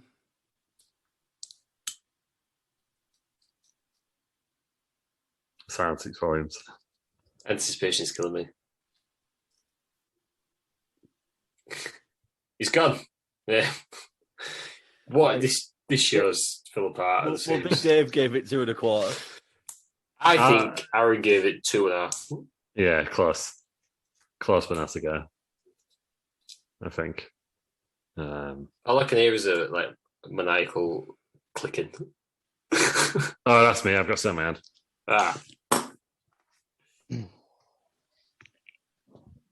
There he is. I can hear him now. There he is. I can hear him now. I had to go for a pee. I can only guess that you're asking for the rating. Yeah, for sure. Yeah. 2.5 stars. We called it. Yes. Called it. Well, that was the highlight of the show. After all that. How long was you waiting? 30 seconds. Yeah. Too long for a podcast. The audio of this is just going to be atrocious. This is why I should have recorded. This is worse than the time when I was incredibly hungover and I had Subway on stream. That was a bad show. That was No, this is good. It's going well, and I believe that. But I also need to go to the title now. So you guys continue. Right, we'll talk amongst ourselves. Mark Henry and King. No, Peters. Before that, Kevin Kelly interviewing Paul Bearer and Mankind in the dark. Yeah. What was this all about? Why was Kevin Kelly in the dark? I don't know. Mankind has Undertaker's head. Because he gives him power, doesn't it? Yeah. 96 WE leaves a lot to be desired, doesn't it? Compared to what it looked like in about 14 months' time. Yeah. Yeah, because NWO hadn't happened yet, had it? Bash at the Beach had, though, hadn't it? Has it? Has Bash at the Beach happened? Yes. Bash at the Beach 96, isn't it? No, so it's just happened. So it's just happened then. Right. And this is the response. I don't care what anyone says. Paul Bearer, for me, is the greatest manager of all time. Oh, Paul Bearer is unbelievable. Better than Paul Heyman. He's just the greatest of all time for me. He's got a good track record, Paul Bearer, hasn't he? Yeah. I'm looking for him. Championships under his belt. Yeah. I'm not a fan of Mankind and the old purple look. Not purple, brown. No, I prefer Mankind. I quite like it. No, I've always been Mankind in the white shirt. Yeah, I'm a white ripped shirt, man. That's why I am. Is that because you grew up with him? Yeah. Yeah, probably. Yeah. Which is why Snakeskin Undertaker's my favourite version of Undertaker. How can it not be? I mean, it's a ridiculous one to do. But yeah, the next match then, Jerry the King Lawler versus Mark Henry, who has been in Philly, seen all the sights. And he's now wearing the American flag. Yes, a bit grotesque, isn't it? The old how American he is. Chucks his hat in the crowd though, doesn't he? They just love an American hero, don't they? Yeah. They really do. I do like me a good heel though, and Lawler is a fantastic heel. What do you think? So good on the Yes. mic as well. Yeah. I'd love to have seen Lawler in his prime. He's better than Pervy Lawler, isn't he? He's in his prime now. He's still wrestling, mate. I had a match against Scott Steiner this week. I need to see that. No, but I'd love to see a 30-year-old Jerry Lawler just to see what he was like, because I've always known very old Jerry Lawler. I've still yet to see the Enzo and Lawler match. To be I was honest. going to say, wasn't that a casket match? Yeah. What? How does that get set up? 2021, Ross. Real One, that's his name these days, isn't it? Real One v Lawler in a casket match. That's a feud you'd like to see match, isn't it? That. It's either Real One or Enzo, isn't it? Enzo. And it's Enzo, I'm thinking it. Yeah. Somehow Lou got talking about Enzo Amore. In the casket match. Fair enough, yeah. Oh, we've talked about enough problematic wrestlers today. So why not just have one more? Do we all remember his rap video? That's fine. Apparently Enzo got shot in the casket by Lawler, so Lawler won. Yeah. Well, you ruined it for me, but I didn't know the outcome anyway. But thanks, Terry. I was going to take out on you that you've ruined the fucking match for me. Well, I remember him turning up in that wig. Yeah. So Someone paid him to do that, didn't they? Yeah, himself, probably. No, he was on the podcast, so wrestling company paid him to do it. No, I'm not buying that. The best Enzo Amore bit on the podcast, don't involve Enzo Amore, is when him and Big Cass are on Stone Cold, and Big Cass starts breaking into Sherry by Frankie Valli. I've not heard that song. What's it go like? Sherry, Sherry, baby, Sherry. well, that was incredible. What a shame that my microphone isn't working. Yeah, because that sounded awful, but I could only sound it sounded great. Yeah, it was. It was the. It's If this you'd have had your clear microphone on, yeah. I know. Yeah. So So this match was fucking weird, wasn't it? It's all right. Oh, which match are we on now? There wasn't much Mark wrestling. Henry. Lola Henry. It was literally just to make Mark Henry look strong, wasn't it? Yeah, but did it? No. Man, like an idiot. All right. At least give him some more training before you throw him in the ring. Franklin Style, what's your rating? 1.5. Big Dave gave it a dud. Yeah. I just thought it was a weird way to get a new To be fair, strongest man. Weird. The only- Weird concept. way to get him over, wasn't it? Yeah. The only reason I gave it 1.5 was because Law was just fantastic on the mic. Yeah, it was. I liked his gimmick. This is when the point where he was kind of commentating on his own matches. Yeah. Yeah. Because that was great. Yeah. And then end of the match after Henry wins. Al Snow. Well, it's not a call Al Snow, it's called Leaf or something. Leave Cassidy, or else he's part of Leave New Cassidy. Rockers. Come on. Matt Iginetti. Hunter It's Hearst. tag team Was like, Another problematic wrestler. yeah, Matt Iginetti killed the guy. Oh god.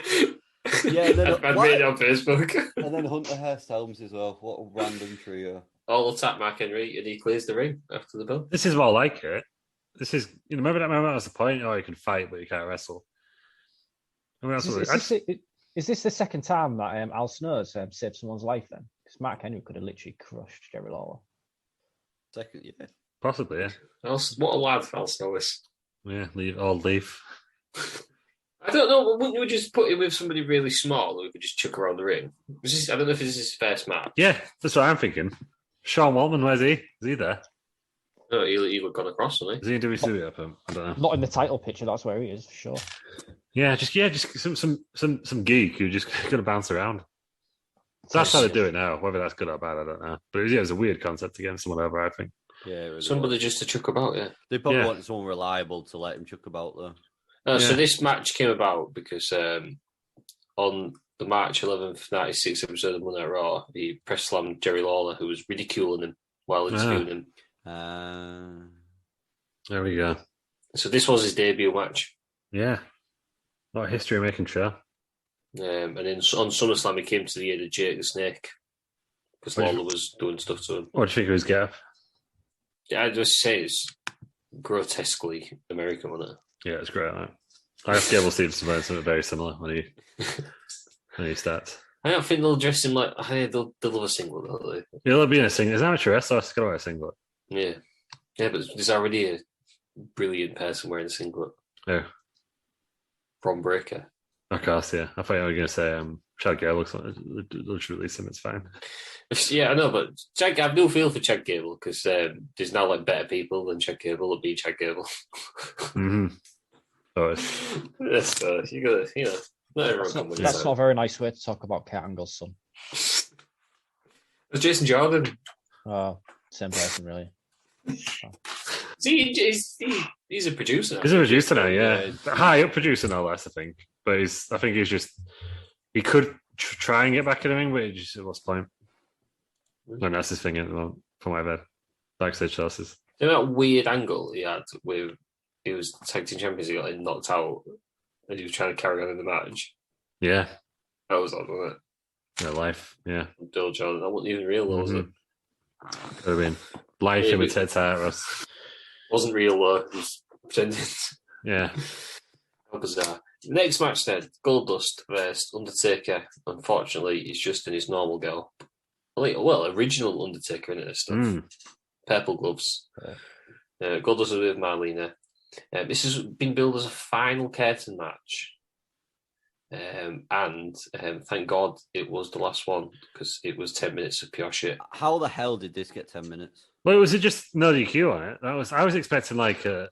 Well, first of all, you think casket match, wouldn't you? Or something. But then I was thinking maybe it's like a last man standing, but no, just a no DQ match, isn't it? Really? A normal match. Well, I think it was the last match of the thing. Of the feud. Yeah. Feud, I mean, it's in mini feud. I think they have like two matches. It was called the curtain call. Yeah. Well, they'd already announced Buried Alive, hadn't they, for the next show? Yeah. Which is called Buried Alive, so I guess you have to really. Please say that again. I would love to know what Alexa's just ordered for you when you've said Buried Alive. big casket is just tearing up at Louis. I hope someone brings just like like a ton of dirt. Just Alexa's like, it's Sunday night, you doing that again? Like, yeah, sorry, mate. What's the gone here, Alexa? It's crazy to think though that how long Dustin Rhodes has been wrestling, he's never won a major title. Am I the only one who thinks that he's just all right? I really like him. But like he should have been given at least a run. I'm surprised he didn't at Goldust because he just loved Goldust, didn't he? He just kept messing up, didn't he? Vince was mad for it though, wasn't he? Ended up at WCW. I'm sick of this crap. He got kicked out of WCW for blading, didn't he? Yeah, he went to WWF. But then he went back to 7 and he played a nonce gimmick, didn't he? Yeah, he had a lot of problems, didn't he? His character was genuinely looking at the windows of children. His character was a nonce in WCW. That was like that's canon. Just Terry on a daily basis for slander. Yeah, slander. You know, he floated. He looked through a kid's windows. This is genuine. Then he floated to the ring, didn't he? But enough about the Cliff Richard video. No, but, what about is that when he had the white? Not about Travis T. Is that when he had that white mask on? Yeah, 7. But he got to the ring and went, I'm sick of this crap. Great, legendary promo. You should watch it. Got you here to watch it.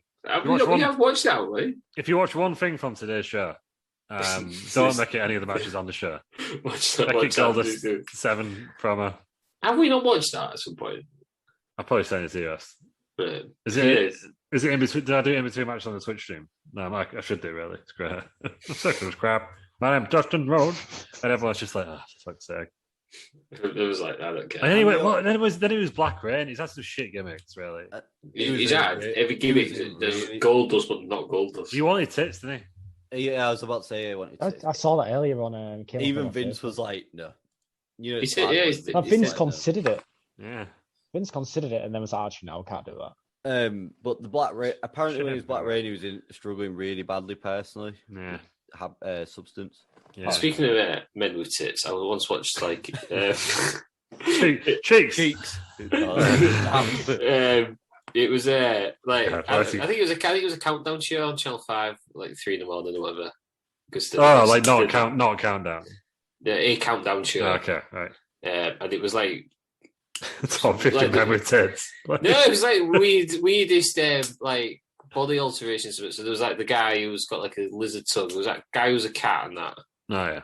And then there's the guy who's like pretty much all covered in tattoos, isn't he? Yeah. He's like, where he's now having to get white tattoos on his like black Yeah. tattoos. Yeah.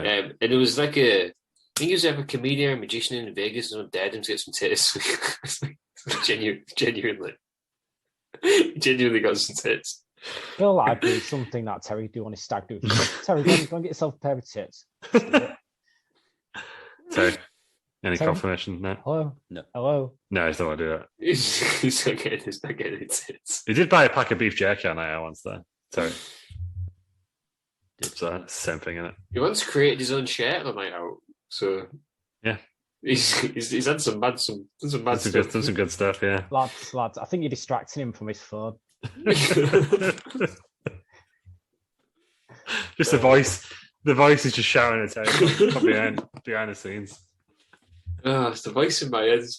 I've been in contact with God, this, isn't it? Aaron is God in this sense. That's the t-shirt. Goldust versus Undertaker, what I'm saying. 2 stars. I would have give it 5 stars if there's some snake skin involved, but it's happening. I know. I mean, it was just so shit. It was so bad. I thought this was just terrible. I mean, the last time we saw Goldust was about 4 months ago on the last In Your House pay-per-view we did from this same year. In one of the worst matches, possibly the worst match we ever reviewed. Goldust Warrior. So 96, not a good year for Goldust. 96, never. Goldust Well, Warrior, any terrible. year, not a good year for Ultimate Warrior because he's a shit wrestler. Yeah.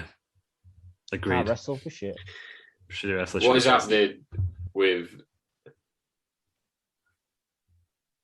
Ross, you've frozen as well now. Oh my, what is going No, he on? ain't frozen. He's just not talking. Are you back? My Wi-Fi, I've just been told I have an unstable connection. Right, it's main event time. Right. We're just going to bat on to the end of the show. Yep, let's do it. Shawn Michaels was interviewed. This was an awful promo. as Everyone well. else sounds like they're in slow motion, but I think it's my internet. It's definitely you're in there, us. We're all fine. Yeah, so anyway, this promo's awful. Shawn Michaels basically says that he's dumb, as there's not a lot upstairs, so Mankind can't get in his head. Yeah, so he called himself thick, didn't he? Yeah, like it's like the bloody Sid Vicious, famous Sid Vicious promo all over again. Yeah, I was Half a brain one. Yeah, yeah, I think this is why I wrote down. This is why they do they do scripted promos these days, because this went on for a long time, and he just made himself look worse and worse yeah. as it went on. I'd like to meet the person, or it's probably him himself, who wrote the Scott Steiner promo, the maths one. Steiner maths, it's got to be him. I wonder if he got some, because I saw a Twitter thread and it legitimately checks out as the maths equation. Really? Someone did the maths, yeah. Maybe he's just a maths genius then. Yeah, maybe that's it. I think But Scott Steiner, the man's genius. yeah, maths genius. Apparently it is, because it checks out the maths. He got it right. It was right, yeah. Yeah. I'd go top 5 heels of all time. It's a great heel. Fantastic heel. He was Not afraid. Scott Steiner. He's not afraid of pissing off the audience, is he? Yeah, and he was the highlight of WCW 2000. Probably one of the only good things to come out of it. Yeah, possibly 2001 as well.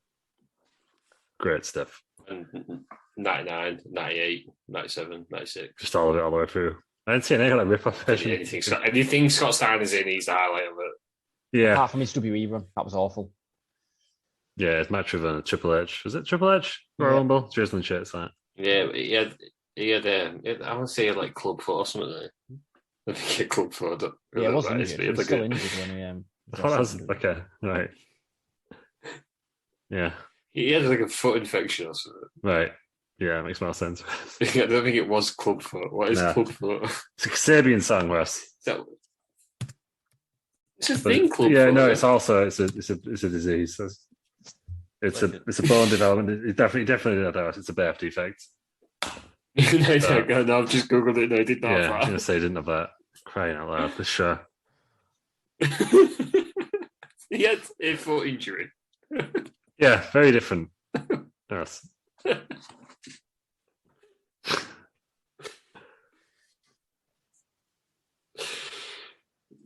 Should we do the main event? Yeah, let's do the main event. Thank you, everyone, for listening to Wrestle Around. This is the last one ever.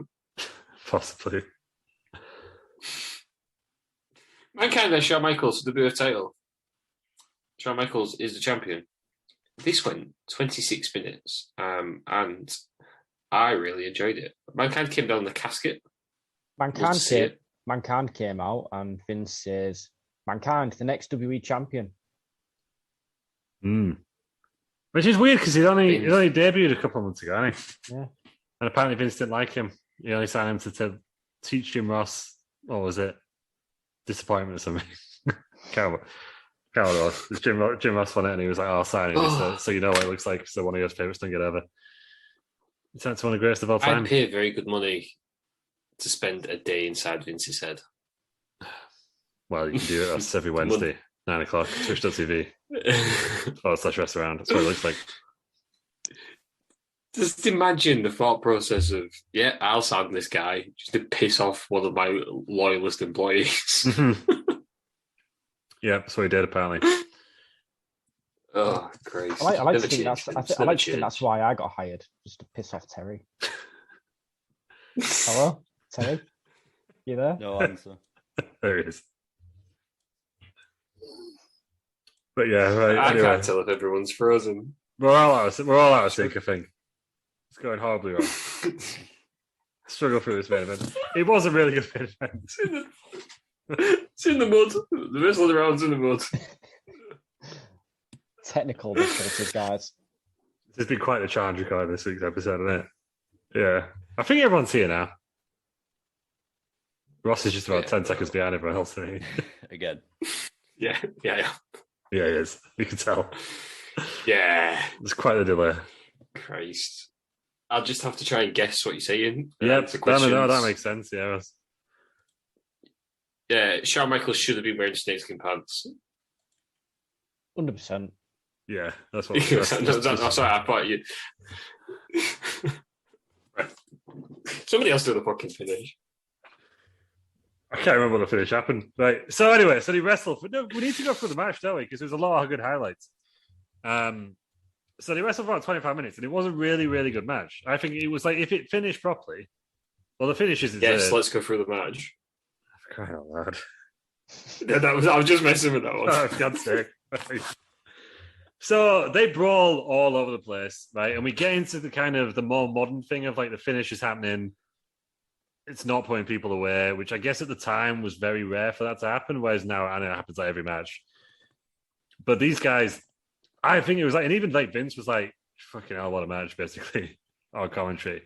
They threw everything at each other. Like, I think it was probably technically Foley's best WWE match. Obviously, he had the more famous ones, Hell in the Cells and whatnot, more brawly ones with Triple H and that. But I think an Edge. But I think like technically, probably Foley's best like straight up one-on-one match. I'd agree with that. I mean, Shawn Michaels always puts on a good match, doesn't he? Yeah, that's it. Like obviously, Shawn Michaels was the perfect for him because he had a big guy to bounce off, I guess, for Shawn Michaels. But yeah, I thought it was a hell of a brawl, and then the finish was Vader comes out. That's your finish. Why did Vader come out? He was feuding with Shawn Michaels, wasn't he? Yeah. So I don't know the backstory fully into this match, but I think it must have been that Mankind got himself into some sort of number one contender spot. I don't think these two are particularly feuding that much. Because like Mankind was feuding with Taker, obviously. If Vader and Mankind, Vader and Michaels were feuding. Yeah, because obviously Vader got beaten controversially. Some will say, looking back at SummerSlam. So Mankind and Undertaker are feuding. Shawn Michaels and Vader are feuding. So why was Sid Vicious there? Just fucking Sid. This is what it wants. He was back, wasn't he? Psycho Sid. With the worst punches I've ever seen anybody throw ever. Well, you also haven't seen Terry fight, so. Yeah, Sid just come back. Yeah, I think so. I think he just basically came to get Vader back out so they can do what the real ending was, I suppose. Where Mankind tries putting Shawn Michaels in the casket, don't he? Yeah. Which they kind of, I assuming that was leading towards the Bed of Life thing. That's why the casket was there. I guess that's why it was plugging Yeah. the next pay-per-view. Who jumps out the casket? No other than The Undertaker. I wonder how he got in there. Did it have a skirt on it? Do you reckon he was underneath the entire time, or he was under the ring? So that's how they normally do it, isn't it? The caskets go drop all the way down, don't they? Yeah, but then how did he get into the top of the casket? Ah, Because he's a big guy. yeah. And at some point in the match, it gets open. Yeah, because Shawn Michaels ends up in the casket, doesn't he, at one point? Yeah. Jesus, yeah. I mean, Undertaker's a big guy. Imagine if he got his. Imagine if he got his timings wrong. They opened it then and Taker was there. Just capture Shawn Michaels. Yeah, it must be. I was reading the other day that, like, you know, that Beware a Dog one where the power went out. Apparently, Foley was under the ring waiting to interfere in a match, and the power went out. They were just stuck on the ring because no one could communicate with him, and they forgot he was there. Or he left him in there as a rib, depending on who you ask. But he was just under the ring for about 2 hours. Yeah, it must be annoying because I think they normally give him a telly, don't they? When they're down there, so they can see what's going on. Yeah, or just something to do. Give him a newspaper to read. Yeah, but I'm pretty sure they have like a monitor down there so they can see what's going on. And you know when to jump out. If he was under the ring, he might have been underneath the casket. But I don't know how that would work now. Yeah, schmoz somewhere. But yeah, it's a really good match. It's a weird. I guess it leads on to 2 more matches. I don't know if Michaels and Vader had another match after that was the end. Or did Sid get involved at this point? Because obviously by the time WrestleMania rolled out, Sid's in the main event, isn't he? Yeah, I don't know what. Let's find out. Sid was never a good wrestler. Psycho Sid. Terrible. Psycho Sid defeated Vader at the next pay-per-view for number 1 contendership for Survivor Series. We saw Sid at City once as well, didn't we? We did. Yeah, we did. Great lookalike, back to Sid. But yeah, so that's what happens. Because Sid, interesting fact about Sid, appeared in 2 WrestleManias, main event in both. Bloody Sid. What a guy. He's only ever appeared at 2 WrestleManias. Yeah. And he headlined in both. One against Hogan. I think it was 8 and 13. But there's not many people who could say they've headlined both all WrestleManias that they've worked at. I don't think there's anyone. King Kong Bundy, I only see them. Yeah, he might have done the one, mate. No, I'm sure he was on the card lower down. I can't think. Like, obviously, it's not the most main events because Hogan. I reckon Reigns is number 2, probably. Yeah, but still, they've worked lower down the card, haven't they? Mm-hmm. What I'm saying is, no one else can probably say I've worked 2 WrestleManias and I've main evented all of the WrestleManias I've worked at. Yeah, lost them both though, if we can lose it. Yeah. Not talking about win streaks. Yeah. He tried to. That's a great boat. No, it's gross. That was. I loved it when I was watching WCW back in the day. I loved it. It was great. We're alive, pal. Yeah. I'm half of that. Yeah. I'm half the brain you've got. Yeah. Good stuff. I can't work out why Vader was involved in the match. I think it's because he's feuding with Michaels, right? They beat him at SummerSlam. That was it. Michaels beat him at SummerSlam, yeah. 96. Yeah. Oh, yeah. Oh, so he'd already been in. Yeah. Yeah. Cool. Top match. Daft ending, but it made sense. Yeah, but it was disappointing really that it didn't end up with a finish because it was a really, really good match and probably people would remember it more. I think if it had a finish, but I've never heard of this match, but I agree with you, I think it's one of Mankind's best. Yeah, best singles match, I think. If you take all the gimmicks and shenanigans out of it. Yeah, if you want to mention this, I'd never watch this pay-per-view. Yeah, I just heard a lot about this match. Like, I heard it was a really, really good match. And 25-year anniversary, today as the podcast goes out. So I was like, yeah, why not? Why not? Give it a go.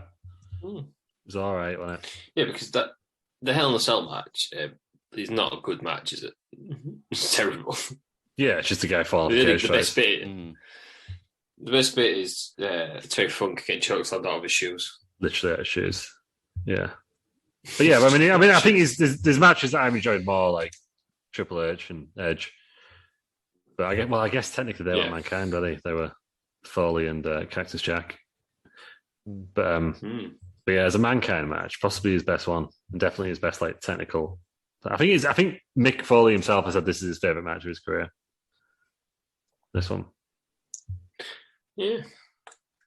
Very underrated, isn't he, Mick Foley? Yeah, in some ways. Well, I think he does get the credit, but yeah.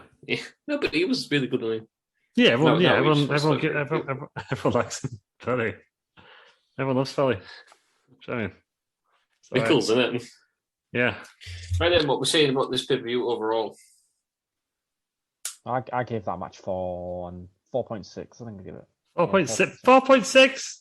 Yeah. It's broke the scale. That's what he wants. Yeah. No quarter stars here. 6 stars. Sure. Yeah. Yeah, fair enough. That's what I want. That's what he wants. In regards to the whole, are we going out of 10? Yeah. 4.5. Yeah, I'd be inclined to agree with that.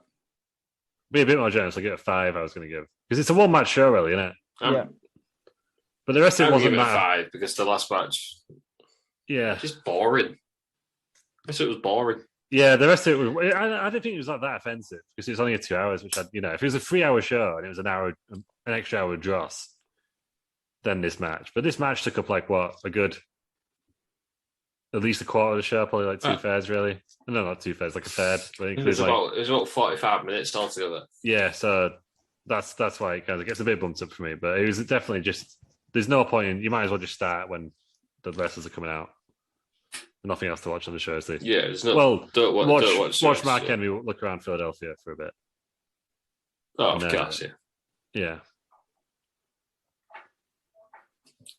Right then, we're gonna have to cut this down because this I can't wait like this anymore. Yeah, let's wrap it up. I've lost the plot. Let's wrap it up. Wrap it up. That was In Your House number 10 for Mind Games. Yeah. Boring. Don't watch it. Watch the last match. That's it. Yeah. Let's do us flap our gums all over it. I don't know what we'll do next week. I'm surprised. Yeah, so we'll see we'll see what tickles our fancy us. See. Just join us. Terry Peters, if you're still here, where can we find you? Twitch.tv/Bell Nation, Bell Nation YouTube, and Twitter @BellNation. If you want some world-class wrestling journalism. Oh, God. I feel like I've been off my game the last week. I joined the Twitch stream late because of my own tardiness. But yeah, at Frankenstein91 on Twitter and Instagram. And Lou, where can we find you upsetting people? You can find me upsetting people, I know. So you can be having robust debate with people at Lou Markham on Twitter. And then you can see wonderful pictures of landscapes at Lou Markham on Instagram. Do love a landscape. I do. You can find me on Twitter as @DRSM, but I don't post all of this, so just see yourself follow. So I somehow keep getting followers. So yeah, his Twitter is somehow even further behind than his audio streams tonight. I've had that Twitter for like 8 years now. Yeah. Still done under 10 tweets. You find us all at Wrestling Around. Wrestle Around. Google Wrestling Around. But you'll find us there. More importantly, watch us on Twitch. Yep. Twitch on Wednesday. Tonight, 9 o'clock. 9 also o'clock, some point on the weekend. New times. Who knows? Yeah. And listen to us wherever you get your bloody podcasts. Because we're everywhere. Right. Thanks for joining us, Terry Peters. Thank you. Thanks for joining us, Aaron. Thank you very much. Thanks for joining us, Lou. Thank you. It was you taking the piss. I was like, yeah. Thanks everyone for sticking with it because I don't blame you if you turned off. Join us next week. It'll be better. Thank you everybody for listening to another episode of Wrestling Around. Shaka Khan. Hello, beautiful. I'm Amy Errett, founder of Madison Reed, a hair color company I named after my daughter. Experience gorgeous, lasting, high-quality hair color made with ingredients you could feel good about, with consistent results every time. It's easy to find your perfect shade. Book a complimentary video hair color consultation with a licensed colorist on madison-reed.com and get 10% off plus free shipping on your first color kit. Use code RADIO10. That's code RADIO10.